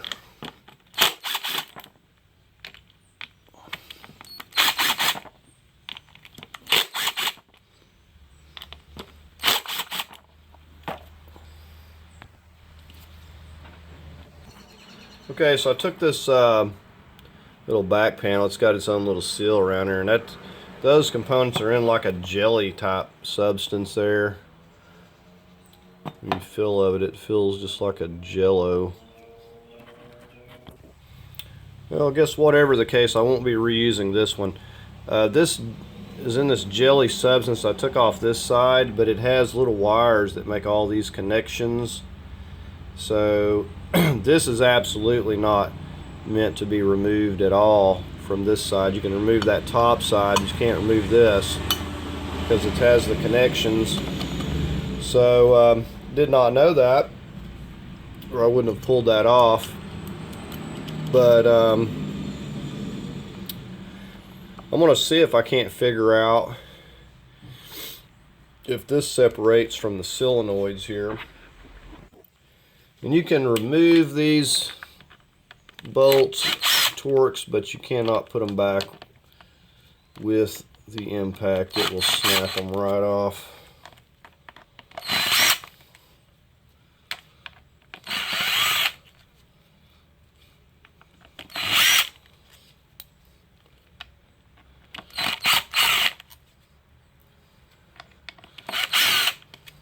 So what I was wondering if there's a way of removing and swapping this, but the way that's made, it's not possible.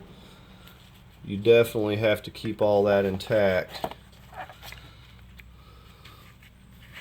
So I got that backing plate off, but I know there's a way, I believe, to separate this. Okay, here we go. It's starting to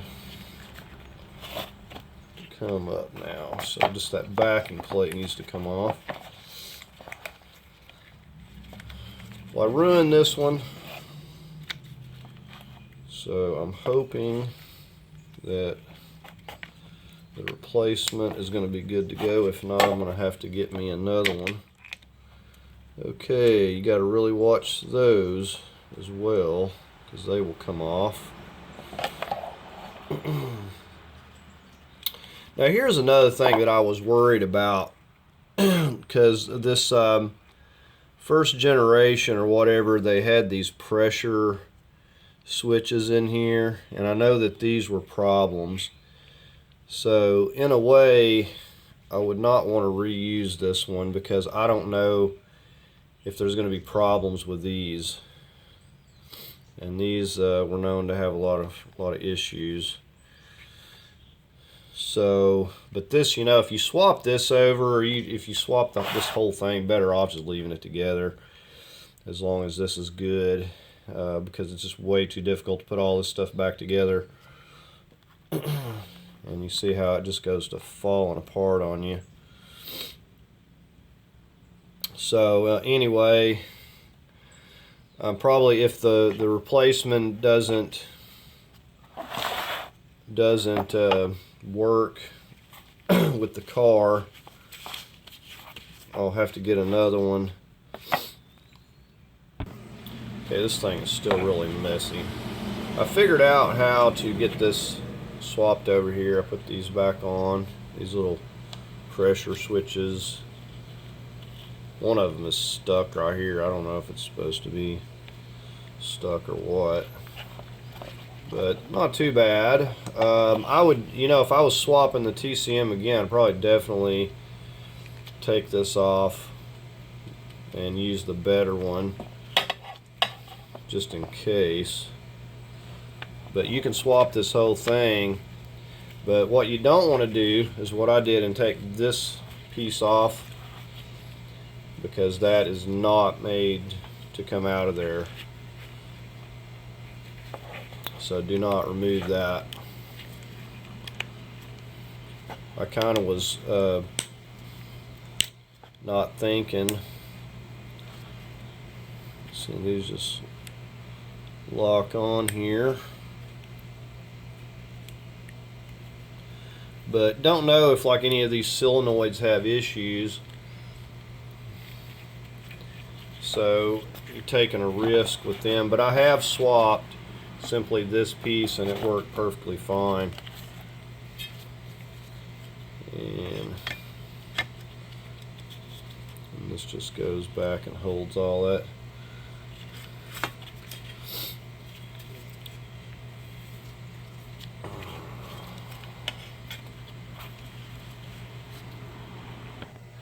And one thing about it, if you're trying to avoid programming, you definitely can swap it. It can be done in the vehicle, and you can swap it and try it. Like I said, I done it to one because there was no way it was going to work. It was a totally different year, and it worked flawlessly with the old TCM. I think the main problems is in the valve body. Like I said, these older generations, I think the pressure switches were issues. So probably wouldn't want to use this one regardless. Probably get another one. If the one that comes with the transmission don't work, like I said before, I'm just going to get a reman. And wow, this is like, these things are already like stripped. They were over tightened initially. Like you can't even, some of them won't even tighten. You see, I'm just barely.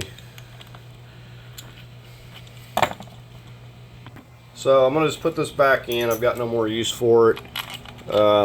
My suggestion would be like I done, if you're gonna swap this, swap the whole entire Tecum, solenoid and all. Avoid accidentally damaging or missing a part or anything. Just swap the whole thing over, and if that doesn't work, then you're gonna have to program the replacement one, or get you a plug and play, which is what I would do, because the price of that's going to be cheaper than going and having it programmed. I don't have all of the stuff to do it with, so I would have to have somebody else do it. So yeah, swapping this, said all you got is these bolts and a few connectors, and very easy to swap this over and try it. And I was intending to probably do that if the transmission didn't work, but now I have damaged the brain of the unit, so I cannot use this. Okay, something else I was going to tell you about.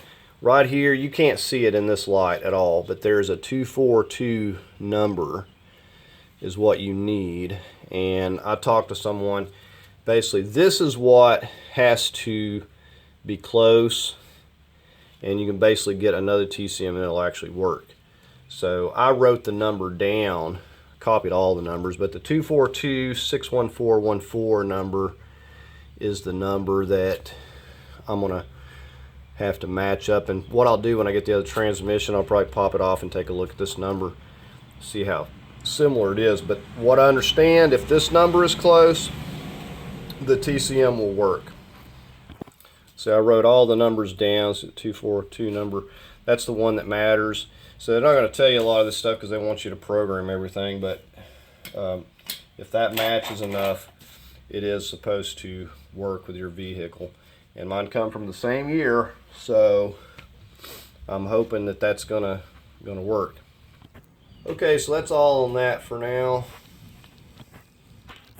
I think the next thing I'm gonna do, whenever it got rain coming, so I'm not gonna get on it, but I was looking at how difficult it is to reseal this oil pan. So I'm gonna get my lift and we're gonna go ahead and take that oil pan off while I'm waiting on the transmission. I definitely do not want to have to come in and revisit this. Like I said, it looked like the majority was coming from the valve cover, but this could be leaking too because it's just silicone RTV. So we're gonna go ahead. It's easy to take it off now. It's, you know, everything's out of the way and it's off the transmission even. So all we gotta do is take it down, reseal it, put it back up and let it cure.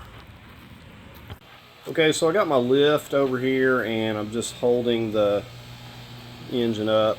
Now they make these supports that go across here that will basically do this so you don't have to block it up or hold it. I can leave a link to that. They're really not that expensive. I probably need to get one. They're probably, I think they're like 150 at the most. But anyways, I'm getting ready to remove the oil pan. I watched a guy that was doing this in the vehicle and it was really no joke. He was removing everything, moving the engine over, like loosening motor mounts. It seemed like the subframe was getting lowered some. I'm not even for sure, but after seeing that, I definitely am going to take this off and reseal it with RTV. There's no question about it. It's really easy to get to this. It's not, all I've had is these E10s holding it on here. I need to get up there and take that dipstick out. I've already drained the oil, and you note right here it says 14 Nm. That's like 10 foot-pounds. And one of the problems I have when getting oil change, I've seen these things get over tightened, strip the pan. Usually I'm replacing a pan or taking it off because the plug stripped the aluminum threads out.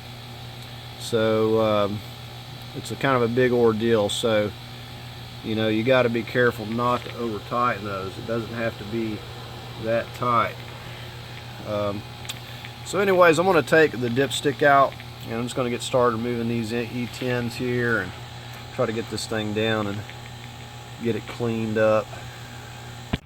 Okay, so got all these E-Torx out. Now, because my E-Torx is too big to fit up into these right here, I had to use a 8mm with an extension to get those two. And the easiest way to remove this, I still got a bolt holding it there, but just start tapping it and just kind of breaks that silicone loose and it'll just pop down. Just leave a couple of bolts loose to hold it once you knock it loose, and then just take those out and drop it down. Okay, so here we have it. Not much to this, just scraping this with the putty knife, and we'll degrease it. Alcohol, something, get it nice and clean, no oil left.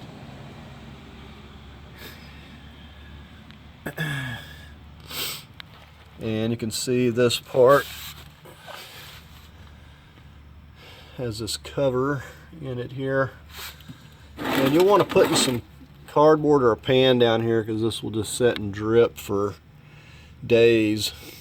But this is not too bad. This pan's pretty clean. I'll just scrape that up clean it a little bit, and we'll get a bead of silicone going around it.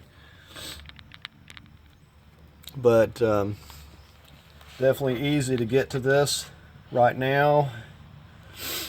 130,000 miles. I'm all but certain that it's leaking, and even if it's not, I want to go ahead and seal it. I do not want to have to come back in and deal with this. You see how this pan sets, or the pan sets under the subframe and everything's just not.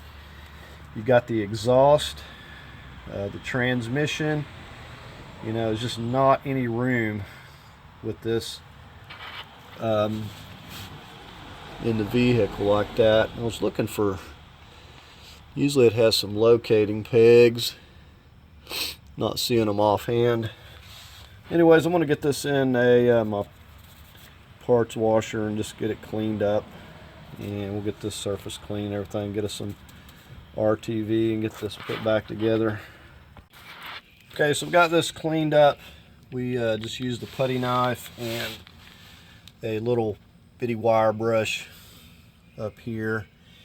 These will drip non-stop, so we're going to wipe this down and with alcohol and get it good and clean just prior to sticking the pan up here, because this never stops dripping from these places. This one right here more especially. Okay, and all I've used is degreaser, purple cleaner. This piece took more to degrease it than it did the pan, but you got to get them both clean. If you notice, when you change your oil and it's back dirty within no time, this is why. You want to make sure while you got this off, you clean this inside really good. Whether you do the outside or not, make sure this inside is good and clean. This is a little screen that just goes in there. Probably just put a little silicone. I don't see the point. There was silicone around this, but I don't really see the point in that. Maybe just to hold it in place, but it's not really going anywhere. But anyways, we cleaned this inside really good in my tub with some purple cleaner. Clean the outside. When you use that degreaser, make sure you rinse all of that degreaser off. It'll keep eating on this aluminum. It'll corrode it. So I'm going to see this piece here. There's a couple of T27s. I just went down in there. You can see those T27s, and they bolt it to here. So you got to take this out to get access to get down there and clean that. So I'm going to just fasten that back down. Doesn't have to be that tight. And we're going to start getting. I'm going to alcohol this real good, and we're going to go ahead and get a bead of silicone RTV around it, and then we'll clean the bottom of the engine there just before we stick this up. And just like the bottom of the engine there, you want to make sure that this is surgically clean as possible. You don't want to have to go back and do this twice. Here's what I'm going to be using. We're just going to go around each and every little bolt hole. Alright, so we got it looking pretty nice there. We went around each of the bolt holes. You want to kind of use the smaller tip on that RTV. So now we're going to go clean the bottom of the engine, alcohol it really good, and get ready to stick this. You want to have your bolts ready to go, everything ready to go. Okay, so there we got it set in place. I just hand tighten these screws. They're not torqued down, and we're just going to let it set up for 24 hours. Doesn't get any easier than this with all this stuff out of the way. And I'm going to just leave the oil plug out to let air get in there and it kind of facilitate the drying, but we're going to go ahead and push our dipstick back down and get it in place so no debris is getting in there. And we just got this little 13 millimeter. It holds it up here. Now if you don't have your dipstick all the way down in there, you'll know it because you won't be able to get this 13 millimeter bolt to line up. So we'll just come back in 24 hours when it cures. Okay, so we've got this torqued. I've torqued to 50 inch pounds, sorry. And we just got the blocks back over here for now, and got a nice clean oil pan here at least. So I got the replacement in today, and I noticed it's got a 242 number up here as well. I noticed that was different, but this did come off of a 1.4 liter. I don't think that the TCM is going to work, but I'm going to try it. You know, I don't really have anything to lose. But you can see you got a lot of fluid been leaking out of here, so that torque converter seal there is definitely going to have to be dealt with. I don't know if the parts stores have these. The last time I checked, it seemed like I couldn't find one. Had to get it from the dealer, and I ordered one as well. So I've got an extra, but I think they carry like the orange ones, the 6T70s, but I don't think they had these for the 6T40. So that's going to be the very first thing I do, is I'm going to take that out and get that seal in there. I'd like to clean it up a little bit, but I don't know if I'm going to mess with it at the moment. It's just really dirty. The engine had a lot of leakage. So we're going to have to swap this bracket,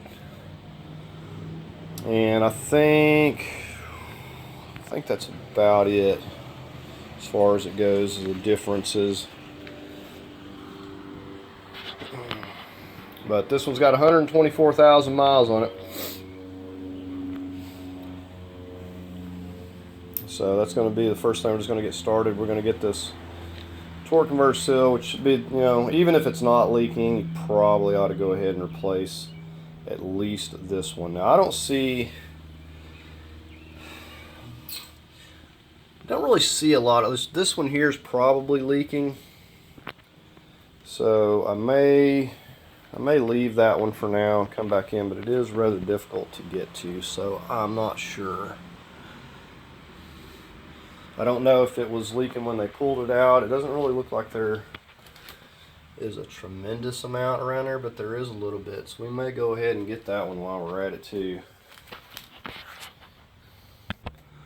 Okay, so let's see if we can't get this pulled out of here, and more than likely fluid is gonna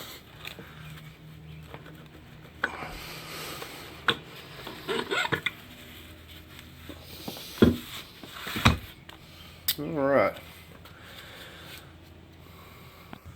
Okay, we got a C-clip here we got to get under,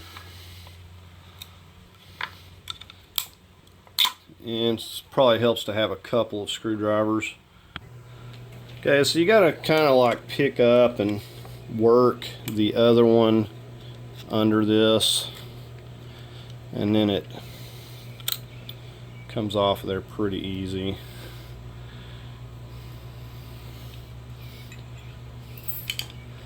Right, now this should come out pretty easy here, but I've got a, let me get my little puller. Okay, so you absolutely need one of these tools. You want to be careful, don't tear up the sides or any of this, so just be cautious. And there's that seal. Okay, we're going to clean that out real good. This is the seal. Like I said, I don't know, maybe the part stores have them now, but they didn't have them the last time I was messing with the Malibu. I had to order, so just be aware of that. Get you one of these ready to go ahead of time. And let me go ahead and show you. This is this inside seal. I've never used this part here, by the way.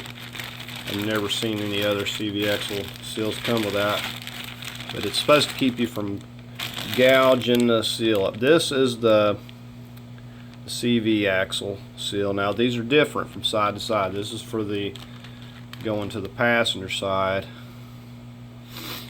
So got that. We're going to go ahead. So I had these extras, so I'm going to go ahead and definitely install this in this one, because this is going to be difficult to get to in the car if it is leaking. Right, you got to put you some clean transmission fluid or some assembly lube or something on the inner part of this seal. And we're just going to push this part.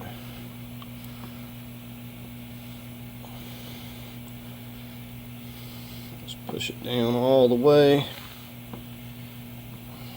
And we'll know if we don't get it, as this won't pop back in here.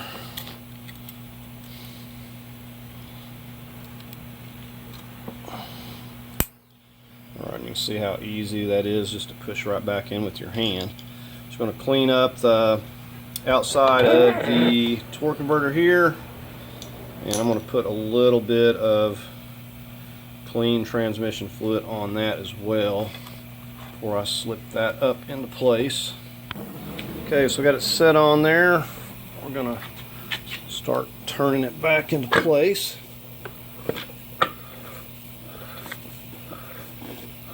We got to turn it until we get all the way down.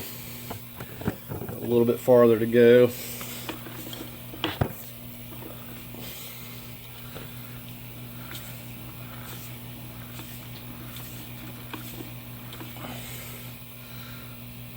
Okay, and just to show you what I'm talking about, you're going to have to keep turning this till you get a good 3/4 of an inch, like from this nub to this outer edge right here. That needs to go down till you got a 3/4 of an inch space there. Okay, so we're going to get this one here, pop out.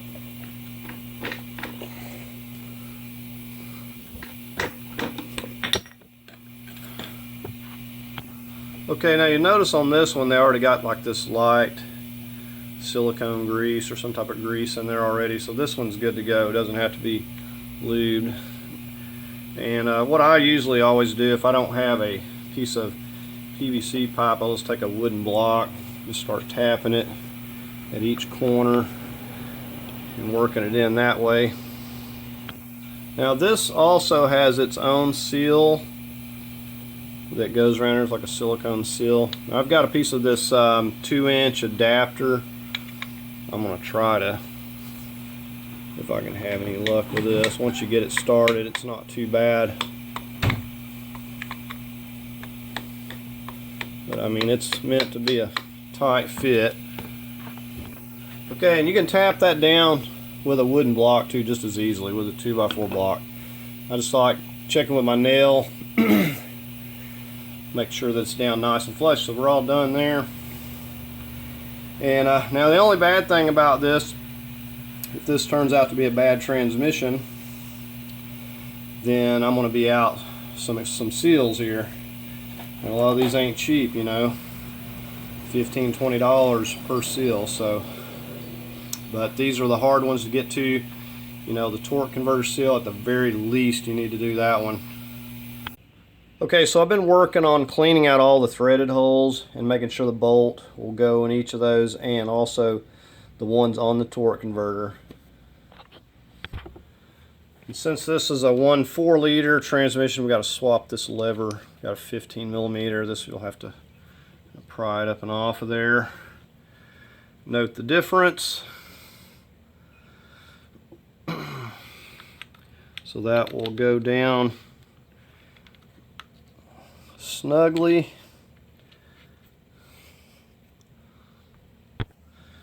And this should pull it right back down on there. Get that really good and snug. Okay, so I got my chain rigged up on here. I'm just going to get the strap to have a little more length once I get it in place there, but we're going to go ahead and roll it back under the car and work on getting it back in place. Now another thing we'll do before installing is we're going to put some grease on this. We'll put some grease in these dowel holes. This doesn't need to be here. It has a bolt for that, but that's the way it is on the 1.4 liter. Okay, so we got our lift back in place here. And I actually didn't need the strap. I guess my measurements were off. I'm just using the chain. We're going to start lifting it back up in place. And once we're able to get a bolt in it here, it'll go pretty easy. Okay, so I'm just lifting it up here, just watching out for hinges and everything. Once I get up here a little farther, I'll slow down, use the crank handle.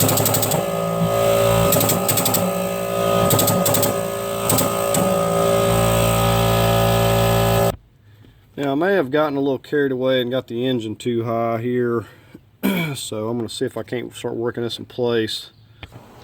Okay, so it looks like it's going to move into position. Okay, I'm going to start with my number 1 bolt that's going right here at this dowel, this 3/4, and I'm going to go ahead and put my medium Loctite,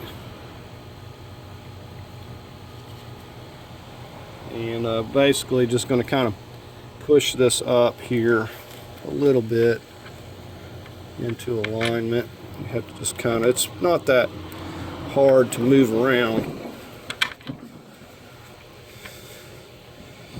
And do not start any except by hand. We're just going to kind of get that one in place. We're going to move around to the back side and do the same exact thing. Okay, my number 6 bolt is the one that's going to be going to that alignment. Dowel back there, you see that one. Okay, and you can see how easily these kind of fall into place once you get them on those alignment pegs, and you should be able to just tighten it with your fingers. And of course you want to try to snug them down equally so this will set down flat. See, I can let some more tension off of the lift at this point. Just kind of let a little bit of tension down. That'll kind of help flatten it out more. But once those 2 bolts are in, we won't tighten them down all the way. We'll get all the other ones in with Loctite, then we'll tighten them and torque them all down at once. But once these 2 are in, piece of cake from this point. Okay, so like I said, we got the first 2 bolts in. We've got the rest of them numbered, and we'll leave this. I've got the lift out of the way, but we'll leave this in case we need to move this around some more. But we've got a couple more up here that we got to get in. These are all easy to get to, and we'll hop underneath and start working on there. But pretty easy. We'll get this hooked up, and the next thing we'll see about getting back on the subframe again.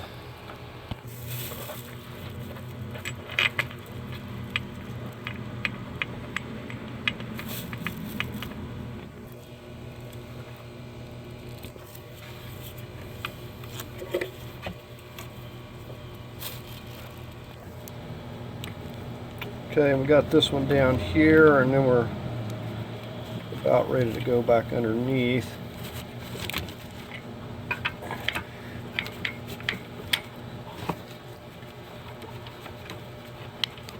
Got it in the right one there. Now this one didn't have one. I'm not 100% sure if it's supposed to have one there, but I may knock one down, put in there.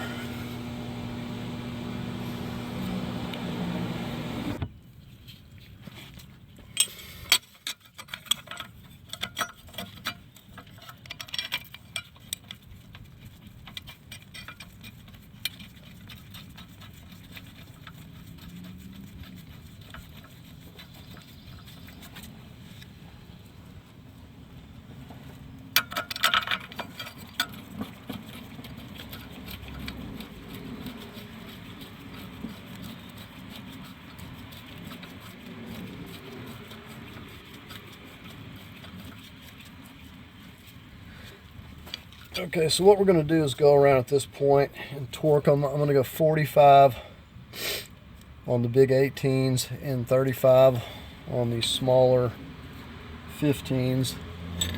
And we're just going to torque all those, and then we'll get the starter in.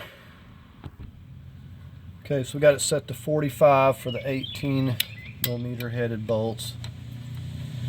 I'm probably not going to torque the starter, but if you were to, I wouldn't go but about 25 on those.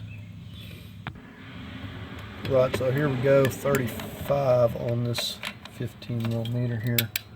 So we'll do the same on all the other 15s, 45 on all the other 18s.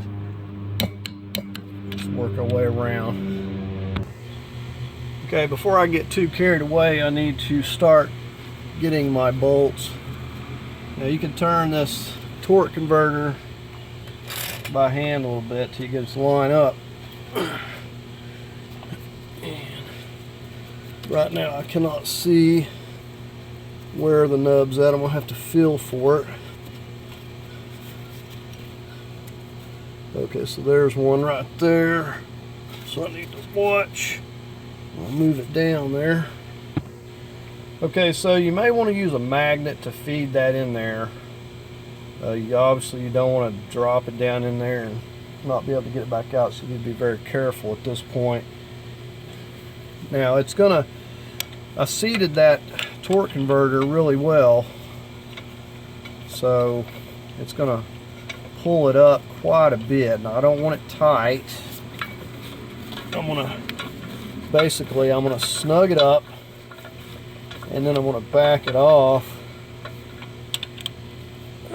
I don't have it pulled up there at all at this point, but I'm gonna get a wrench here and I'm gonna pull it up till it's snug up against the torque converter, and I'm going to back the bolt off just a little bit to get it loose, and then we'll get the others in, tighten them all at once.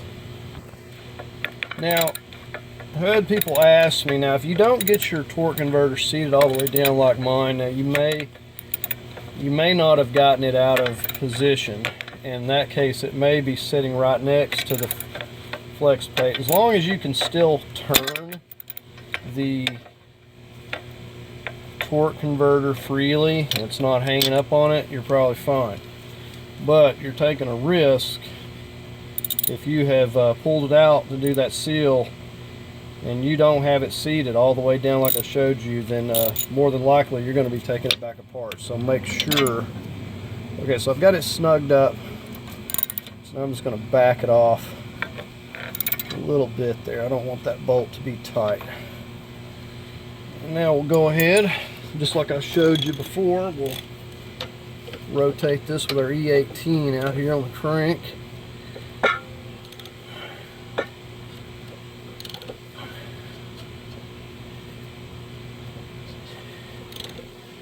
Now, one of the mistakes I did make on that first one, and I'm going to have to take that back out, I did not put any Loctite on there. So I will be taking that first one back out. You want to make sure you get plenty of Loctite on these. But like I said, you got to be very careful. I'm thinking about getting my magnet here. Okay, so here's the magnet, and this you just have to get it threaded here. Just get it going a little bit before you can pull the magnet. And I'll tell you another thing, when you're working on these, I don't know the area you're in, but these dirt daubers, we call them, they really work fast. And I've had them build up in my threads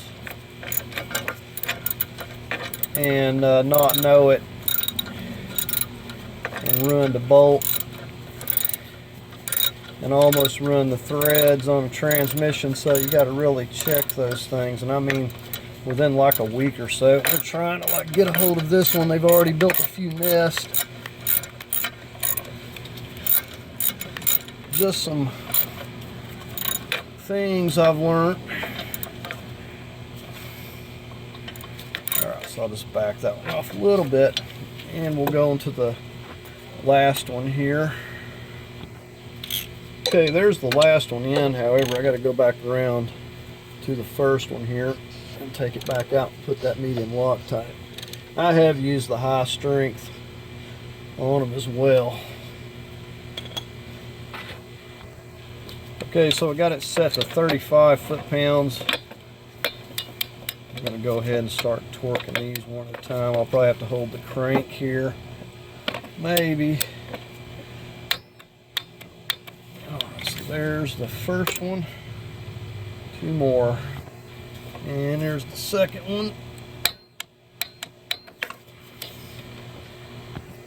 And the third and final.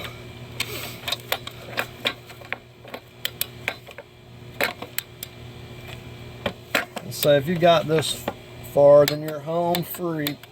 It's pretty much easy going from here.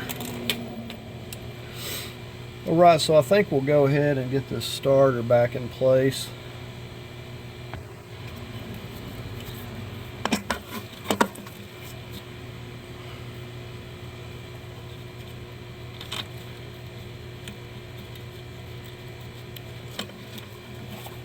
You could Loctite these if you want. I'm not really too keen on putting Loctite because I know that this is a part that gets changed a lot. So I'm just going to snug them up.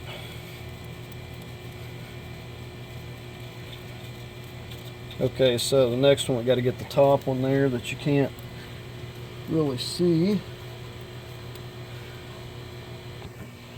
Alright, so we're snugging up this top one here.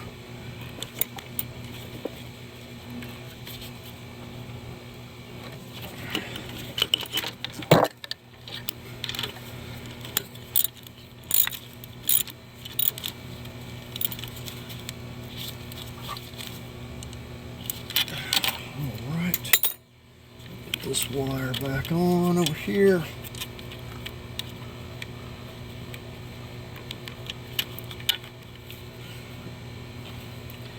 And our 13mm nut. Okay, so we got that nut tightened. We're going to go ahead and I probably should have re-soldered this while I had this off. I don't know what exactly took place here, but it does work.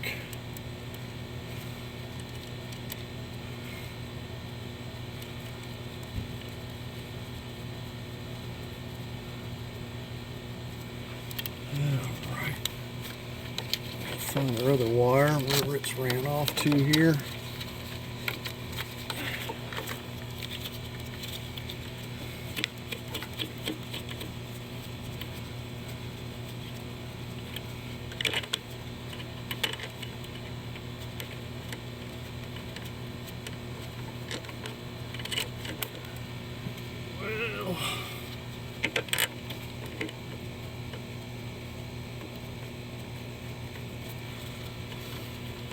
Alright, so I'll just snug these two up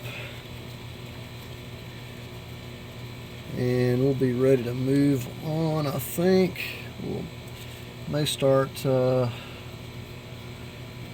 on the subframe here shortly. One thing I did forget is this little cap that goes there, so I'm going to have to take that back off and put this cap in, so don't do that. Okay, I'm getting ready to get this mount on here. You see it's pretty close to lining up, and I've just taken the jack and positioned it and kind of picked it up a little bit here. Now I'm going to have to push it over that way, I know, because it kind of pulled out from that mount over there. But I think the very first thing we'll get some Loctite and work these three in, and I'll see what I need to do as far as shifting it. Alright, I got some Loctite on here.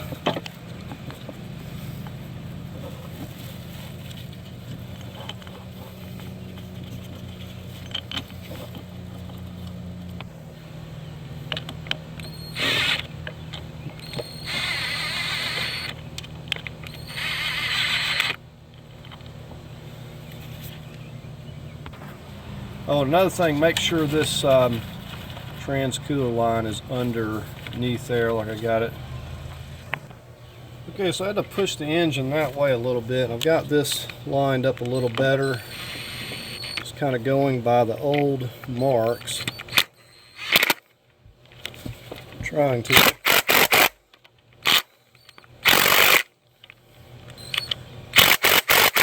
Still got a little bit to go, but not a lot.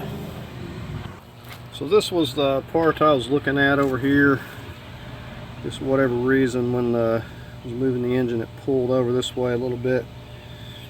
I had to push that back in. So now we'll go ahead and just get these right here back in.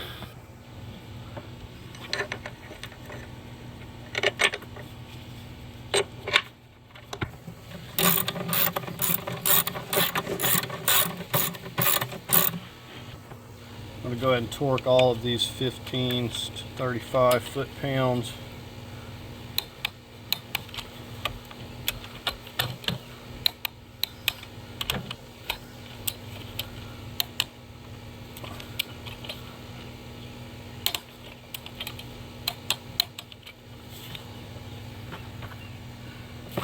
And that goes for these over here, as well as this nut. Okay, we'll get our shifter cable. And we got this little 15 and the other little 13, I believe. And this will snap back onto there. Now a lot of these, there's wires that go back here and clip the other brackets. I'm not worried about that. It doesn't really serve any purpose.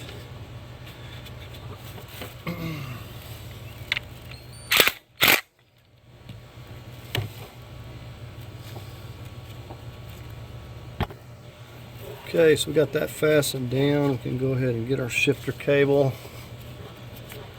Nothing to it.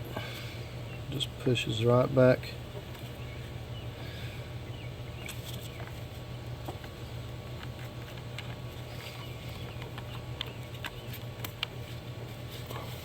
Pushes right back down there, and then this end just pops right back on as well.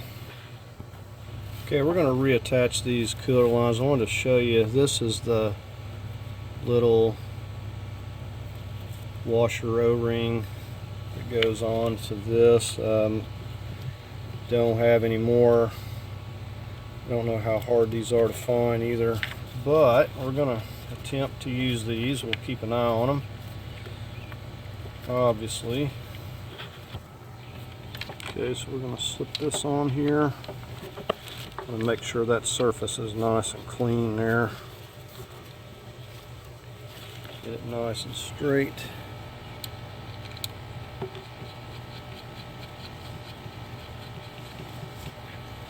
Make sure that stays clamped down nice and straight as you tighten this. We just tighten this by hand. So we'll keep an eye on both of these because I don't have new ones at the moment. I'm going to figure out where I can get those and order me some new ones. I was just trying to get everything reconnected back up here that is easy to get to at the moment. Okay, so I just decided to hop underneath here, and we're going to get this one cooler line back in place.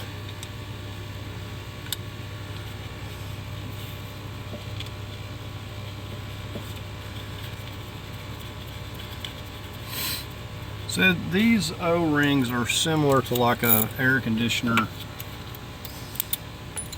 type O-ring. Okay, I'm gonna have to find something. But anyways, if they leak, we'll have to find us some more. So I'm just gonna kind of push this, pull this up while I'm snugging this down.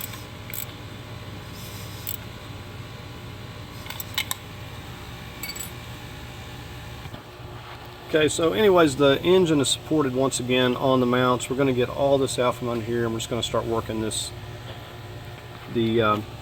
subframe back in place here now. Okay, so here we got it just rolled back under here, and we're going to work this back up in place. We'll get the jacks like we had it before on each side and start lifting it up. And you know, I had the nuts up in there spinning, and I really didn't figure that out, but I'm just going to put a little bit of silicone grease going back, and I think that those things are pretty resilient. I think I'll be able to tighten it up, but if not, I'll go from there. But usually they'll go ahead and tighten on up even though they spin. Okay, now I kind of got it off center, but I've got the back pushed up, but I can easily push this front up. The back's being held, and we'll get these front bolts started and line those up first. Okay, so we just got that slightly started. It does work better when the jacks are better centered. Alright, so we're going to try to push this one up and get this one started. Okay, now this one was spinning, but like I said, I put that white lithium and it did go into place. Okay, another tidbit of information. These little brackets, you can't see it, I've just got it flipped back there. For whatever reason, they didn't want to line up. The radiator popped down out of its position. Couldn't get those to line up, so I wound up taking those brackets both loose, throwing them back out of the way for now. So I'll have to come back and play with that later, because they were making it very difficult to try to get my subframe bolts in. Just wasn't working out. Okay, so we're at the back one. Usually once you get those front ones, these go in pretty easy. And like I said, these little nuts, even though they spin, they're very resilient. Okay, so none of these are tight yet till I get all four of them in. I just got the one on the other back side, and then I can take my jacks out of the way. Okay, on these back ones, the brace goes across there. I temporarily put that one bolt in for the exhaust brace, so I can go ahead and torque these without having to worry about any alignment issue there. So I'm going to go through and torque each of these to 110, and that's more than they were when I took them loose.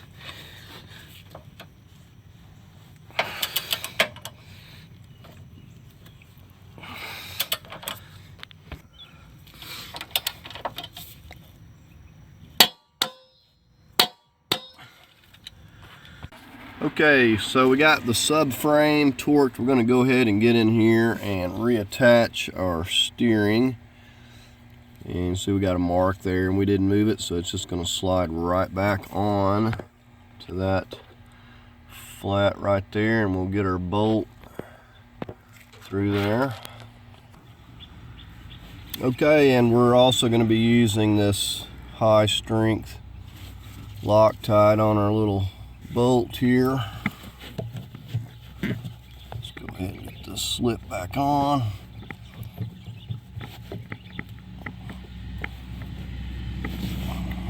Alright. Okay, so we got our high strength Loctite.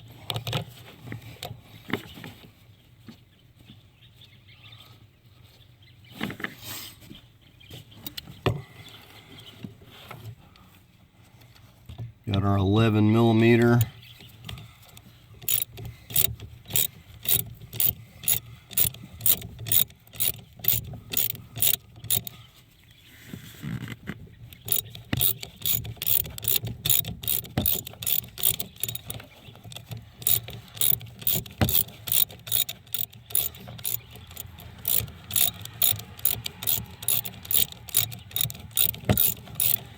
And I'm just gonna get this really good and tight. I'm not gonna really worry so much about torque, but it's, you know, it's a pretty strong bolt. I imagine that it could stand 25 to 35 foot-pounds, but with it Loctite in, high strength, it's not going anywhere.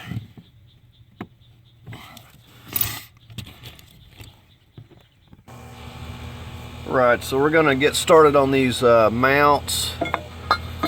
this point, and we just got to line these there and there. You'll want to have already checked your threads.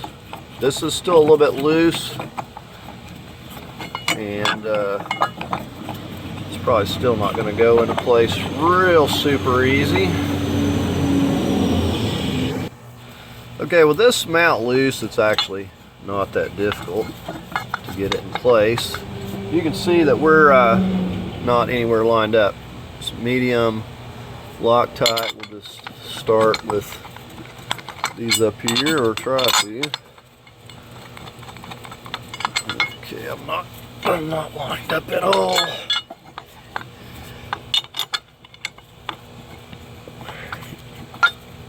And we'll basically have to twist the engine to get this mount where we need it, but it usually swings pretty easily. Sometimes I have to get a jack if I have too much difficulty. Okay, so I've got those going. I said if your threads aren't clean, don't try to force your bolts, as it could have dirt and stuff in there and you're just going to ruin the threads. See, this one up here is having a little difficulty, so I need to take some air or something and clean it out there. And we could have some messed up threads if we still have difficulty.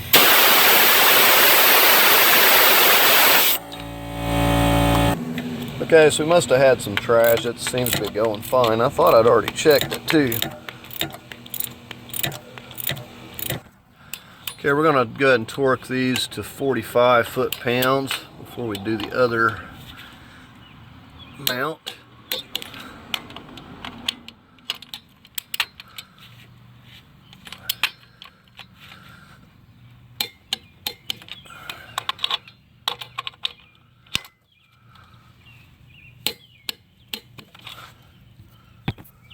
Okay, so I'm going to try to twist this while I've still got that one part loose, and looks like it's going to start raining on me, so I'm going to be shut down. Thought I was going to be able to do something here this morning.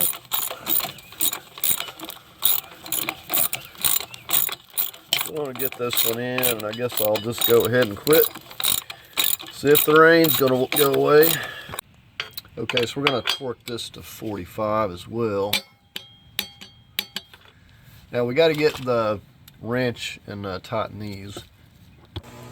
Okay, so I'm holding these with the 18 here while torquing them, and we're going 45 on these as well.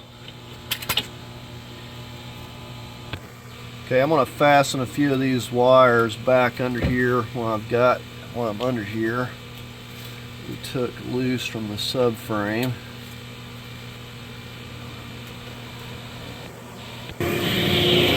This one I've got labeled for the ABS. We'll just feed that back over there.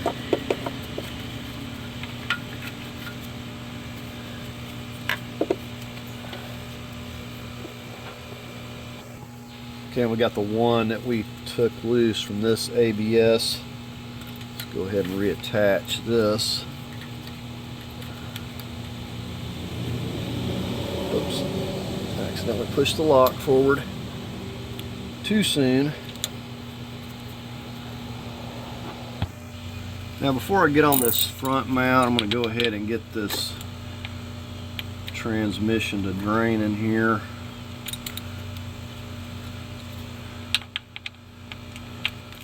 This is 11 millimeter.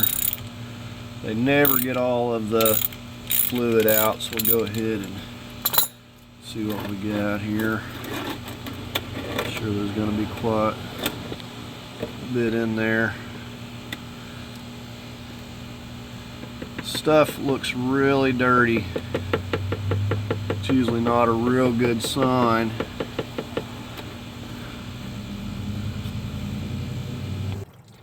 Okay, so while that's draining, we're going to go ahead and slip this mount back in place here.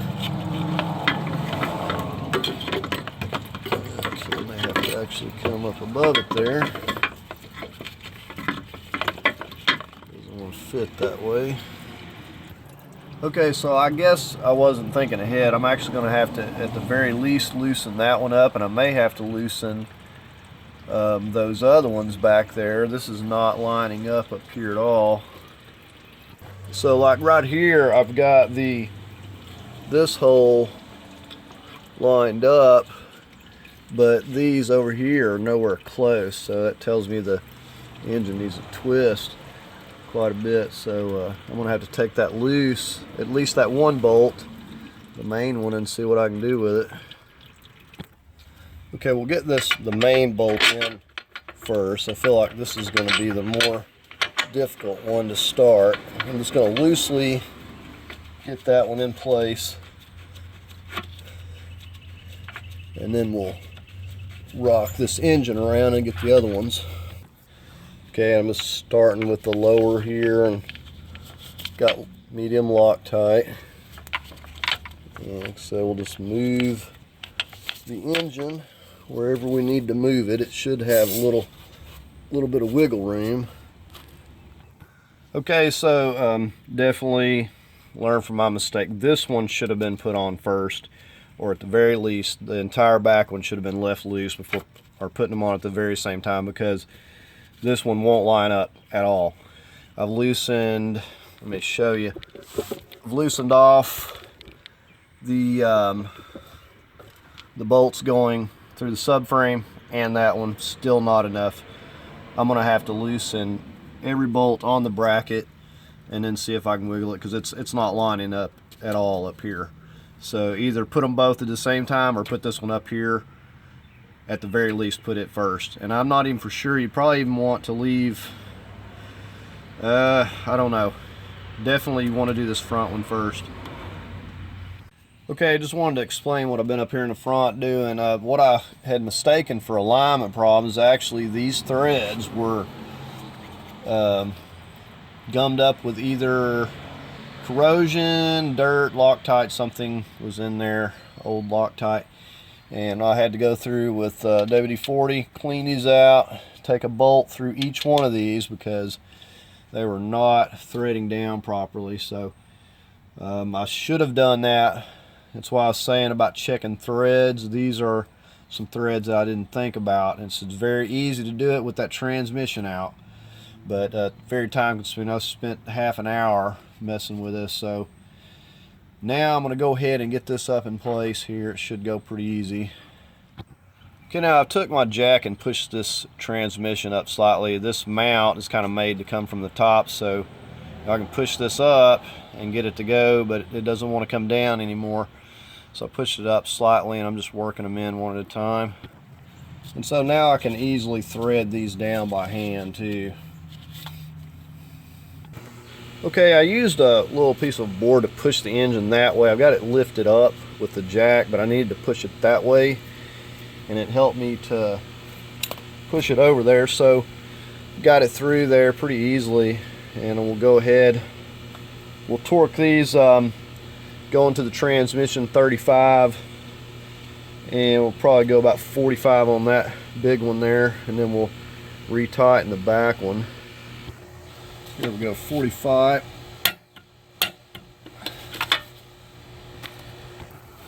Okay, so we're back up top here. I'm gonna see if I can't get all of these. Got it set to 35.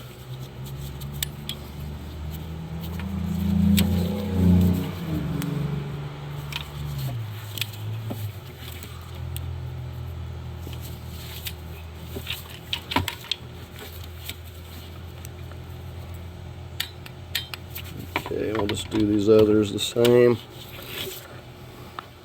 Okay, and the one down the bottom, I'm just going to have to get a swivel on it. Okay, so I'm just back here once and again retorquing all of these. And even these over here, where you got to hold them to initially get it torqued. So got everything. We got the front mount torqued, and we got the rear one, so we're ready to move on finally. Now, before I got sidetracked, I put this plug back. I was going to mention that this is a tapered thread, so don't over tighten this. Just snug it back up. It's meant to be a tapered like pipe thread. If you just continue to tighten it, so the one in there before on the other one was like plumb down flat, it actually may start leaking on you. So just snug it down a little bit. You know, if you need to, put a little RTV or something on it, but you don't want to just keep over tightening it. Getting ready to start putting the CVs in here. Now I put a little bit of grease on that clip on the end. Of course, you want to make sure this is clean, and make sure that you know, either put like some type of grease or put clean transmission fluid on that. Okay, so here we go. We'll just carefully start feeding this up in here. We'll get under the car.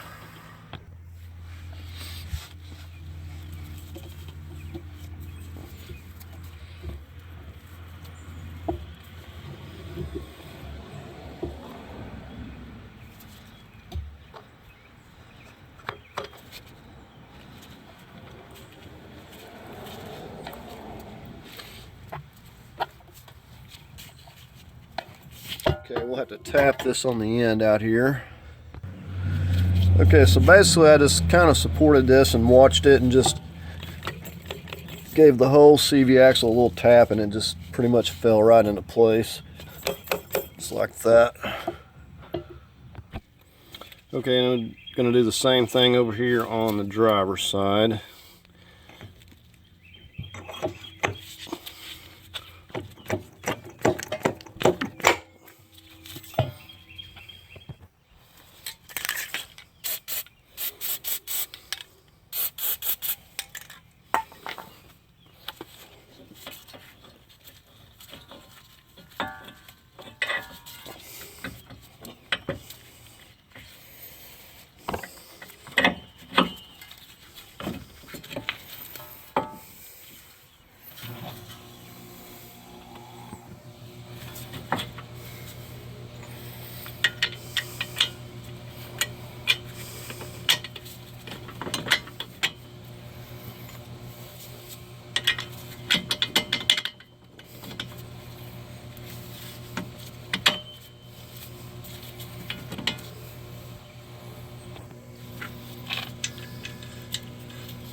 Okay, I thought I could get by without holding it.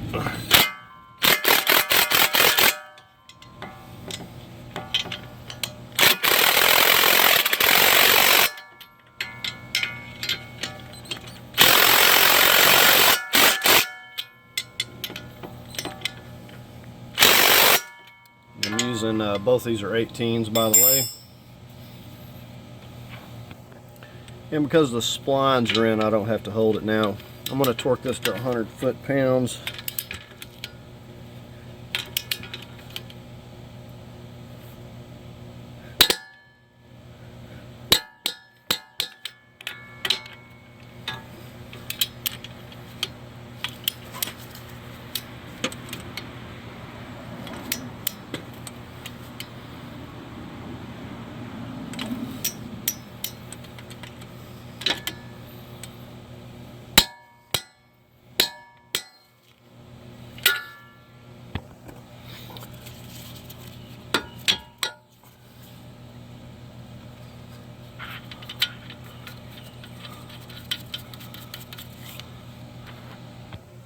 And I've got an 18 here. It's probably going to spin on me.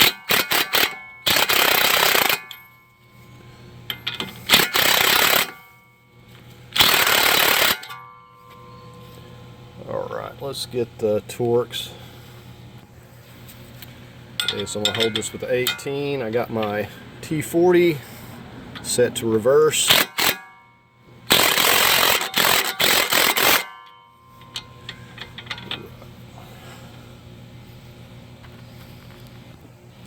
Right, I'm going to torque this to 35 foot-pounds. And once you get this down snug here, it won't move on you. You can actually torque it without holding it.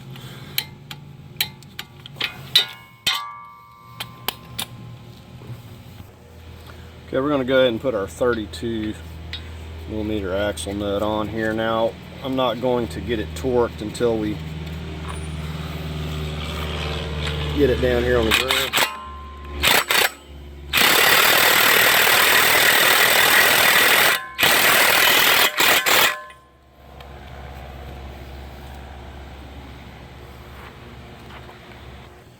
Okay, so we're going to go ahead and get the rotor. And we got our little, this just holds the rotor in place while you get your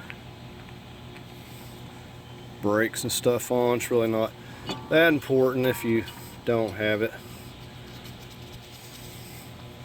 Snug that up. Like I said, don't use your impact on this. You will break these little torques. Okay, I'm getting ready to set this brake caliper.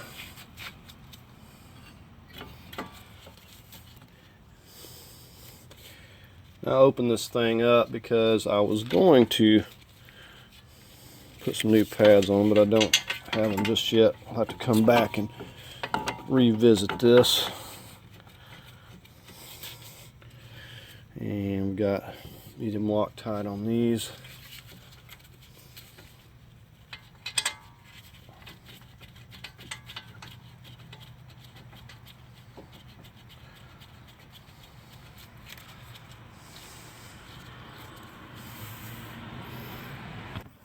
Okay, so I'm going to torque this to 100 foot-pounds.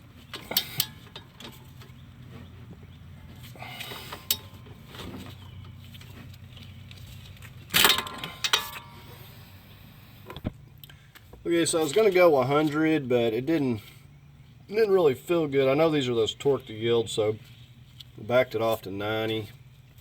That's going to be plenty tight enough.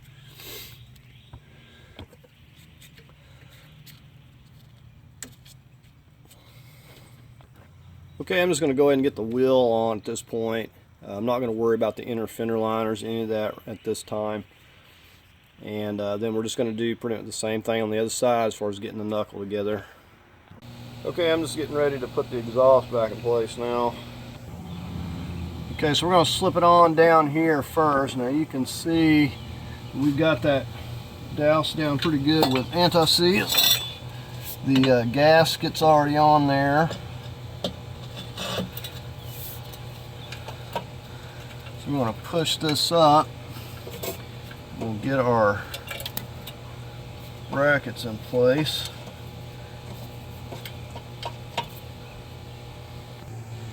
Okay, so just start out putting these 15s, and then we'll go ahead and get the 13mm started.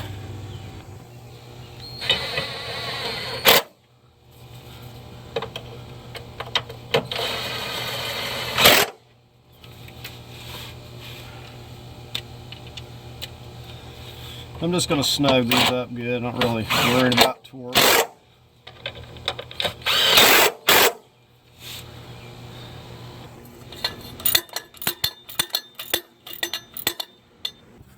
Alright, and I'm just snugging these up. I wouldn't go more than 25 foot-pounds. Okay, and just make sure your gaskets are on. I'm just slipping this, putting this on up here, and we'll get this snugged down. Alright, like I said, I'm just snugging these down. I'm not torquing them. These are all 13s. And we're going to get back there and connect that O2 sensor. Once we get these snugged up.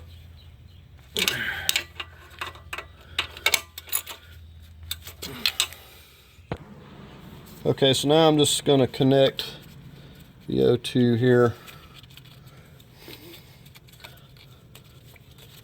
And I can't hardly do this with one hand. Okay, so there we got the O2 reconnected. Okay, so now we can finally come back up top and do something here. Remember the connector that was on the rack down there. We're going to reconnect that 8, and then we got this one going over to the ground. We'll get this 8mm here first when I got it on my mind.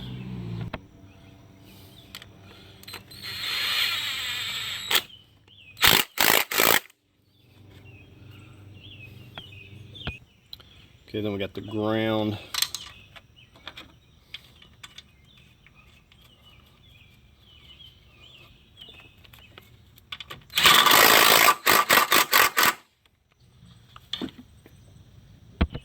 Okay, we're just working our harness back over here. Pretty straightforward. Let's push this back together.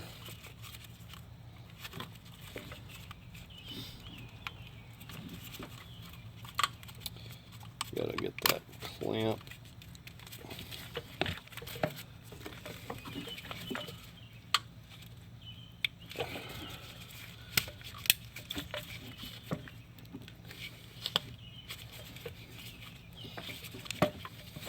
Making sure that went together good. And I'll slip this back on here.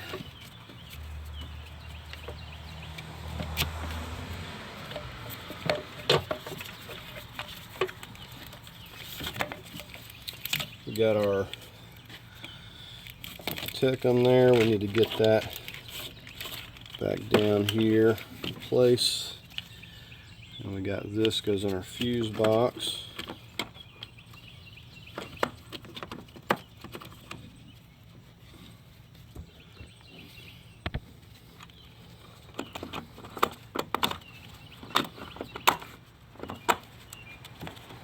Okay, and those should just push down in there, all like so. Well, we'll get our fuse box. We got the 2 bolts going down to this end.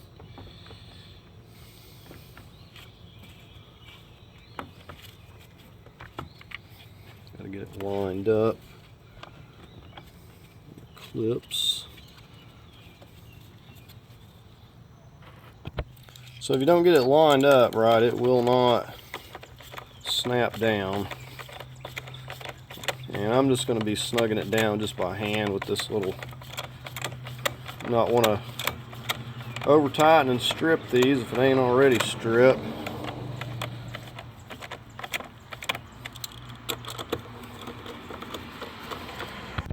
Okay, we got those tightened by hand. Go ahead and get our box cover. Alright, I'm going to get the TCM reconnected here. I'm not even going to bother with showing you. It's hard to see down in there, but so it's pretty simple. You just have to have it opened with it forward, and then you close it down just like that till it snaps, and you can tell because it'll go so far and it'll stop, and then you just put your little lock in, slide it back in. Okay, we got a couple of grounds here that we had labeled one just coming from this wire harness going to the computer, and another one that's running like to the power cable there. But just getting ready to put these back on.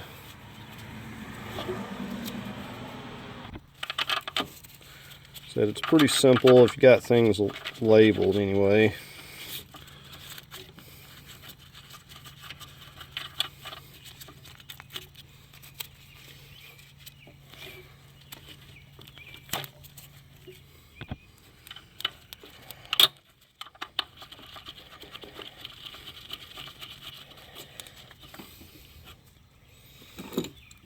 Just snug these up a little bit. These are very easy to strip, by the way.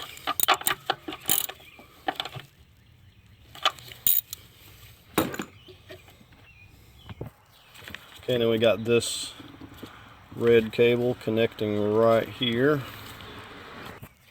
That actually runs underneath that.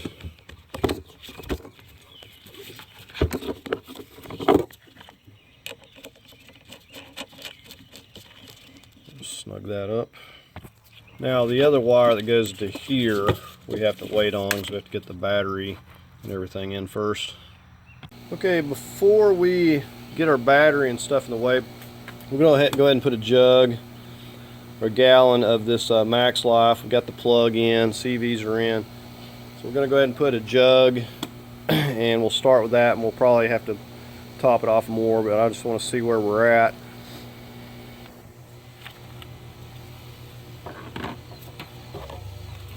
I think it's probably going to hold about 6 quarts, but I don't know for sure.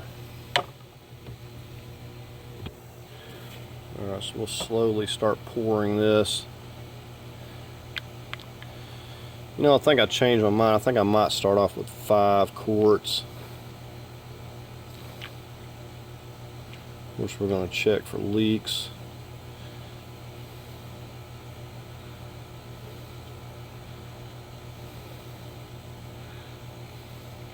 And I still have not got oil in it. We're going to change the filter and the oil as well. I think I'm going to go ahead and put 5 quarts. And I'm probably not going to put the battery tray in for now, because I'm just going to be taking it back out, adding fluid. I don't want to be messing with all that.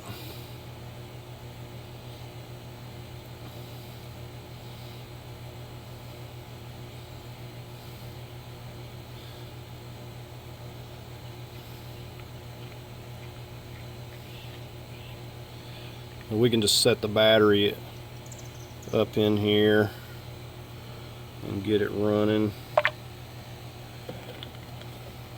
There's 1 gallon. Right, so the second jug, and like I said, I'm just going to add a quart of this one.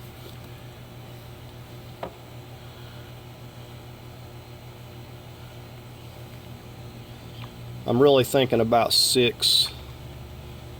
But this thing's been drained out, you know, when they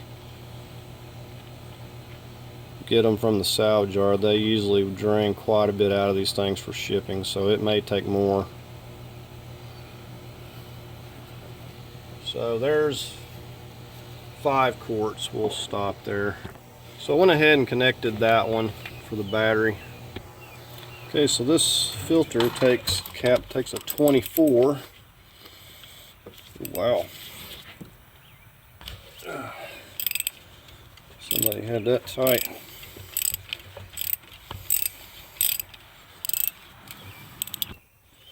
Okay, got a nice new filter.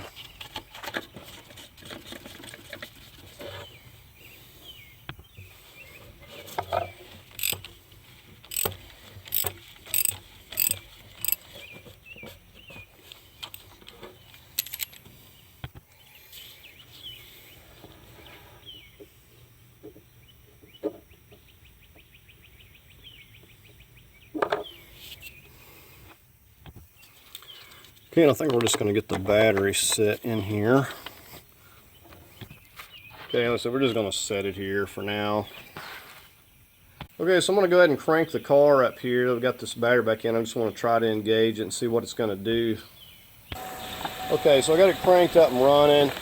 Now there's going to be some burn off and stuff. I'm going to go ahead and, if I can keep from kicking the camera, we're going to put it in drive and see what it's going to do here.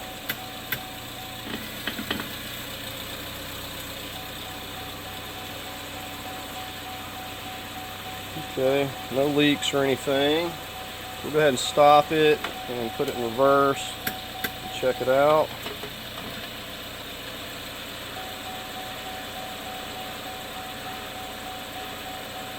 Okay, so I think we're going to go ahead at this point, because I need to get it warmed up and drive it a little bit to be able to check the fluid, but I'm going to go ahead and get it lowered down, and we'll put the battery tray in.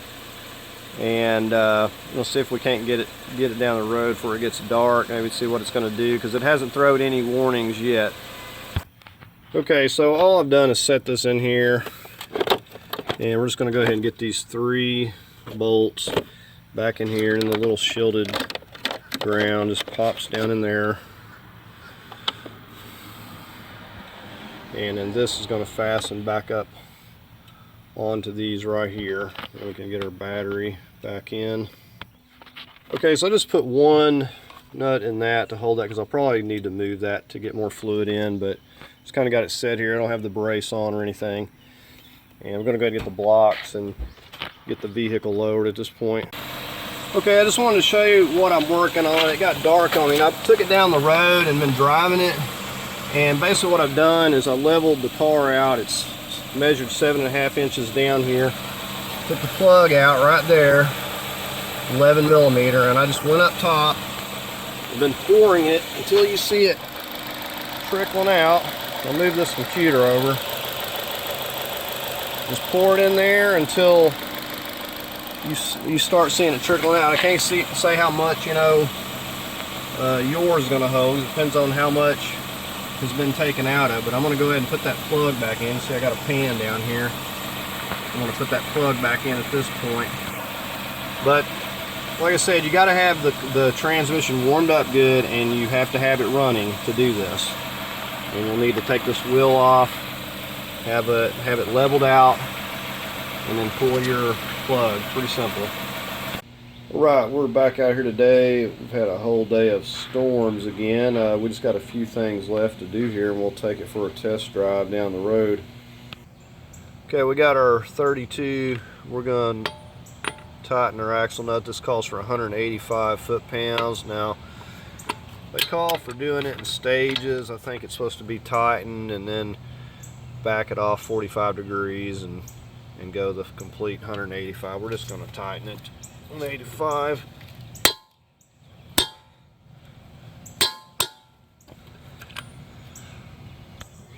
Then we'll go ahead and torque our lugs to 100 foot-pounds.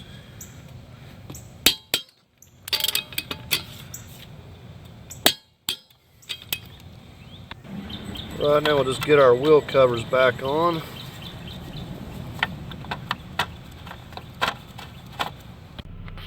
Okay, so here we are. So the only thing that I've noticed so far as the speedometer up here, this is blank. Now I don't know if there's another issue or if it's on the account of the TCM not being flashed, but I can pretty well live with that. So it's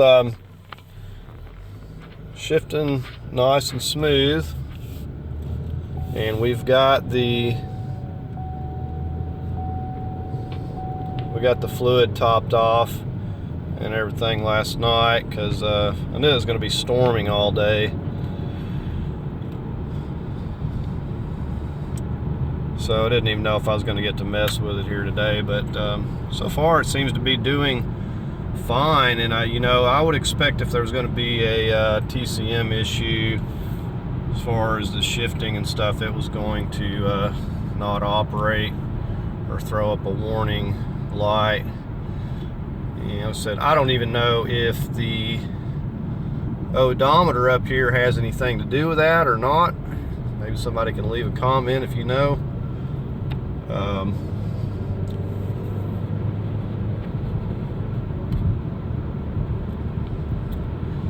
However, it is operating once again. Said it had been worked on before, and it really, I think it was just going in reverse before, and it barely even moved in reverse.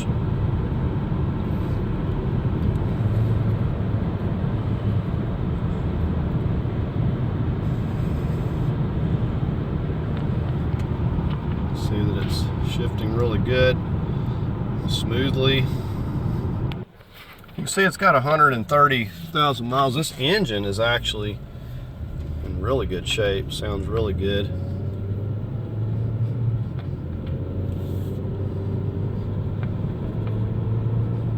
But I really don't see there being any issues now. I absolutely didn't think that it was going to work with this TCM, but I don't think there's going to be any issues. But if they pop up, I'll update. But I tested it out yesterday a little bit. It did fine. Drove it today a little bit. It's doing fine. So so far, no issues with this TCM. Now this transmission came from it was another 2011. However, it was the 1.4 liter turbo, and you've seen the only difference was just the shifter linkage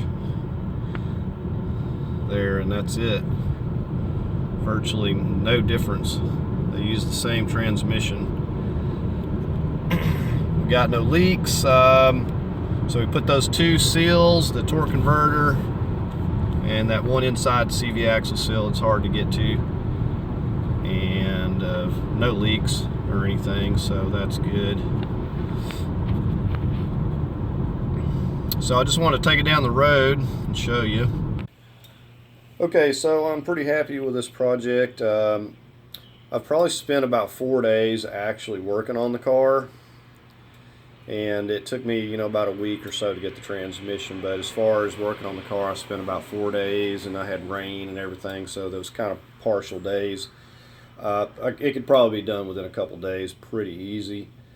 But the cost of the transmission was $800 delivered for the replacement, and it was from a 2011. Now the other years are cheaper as you go up, but the something about the final gear ratio is a little bit different. I'm not saying that it wouldn't work, because I think that it would, but you would definitely have to swap that TCM over, because I don't think it would work on the other years. But anyways, I just wanted to kind of keep it simple and get the same year, and you know, so far it's working out really good. Hadn't had to program it or anything, so you know, not too bad. Everything went smooth. I've got some other things I want to do to the car, but you know, we got the oil pan leak fixed while we had it out, which is a really good thing, because it's difficult to get in there and seal that once everything's together. So anyways, that's going to conclude the video. I hope you found it helpful. If you did, give it a thumbs up. If you'd like to leave a comment, please do so. As always, I invite you to subscribe, and thank you for watching.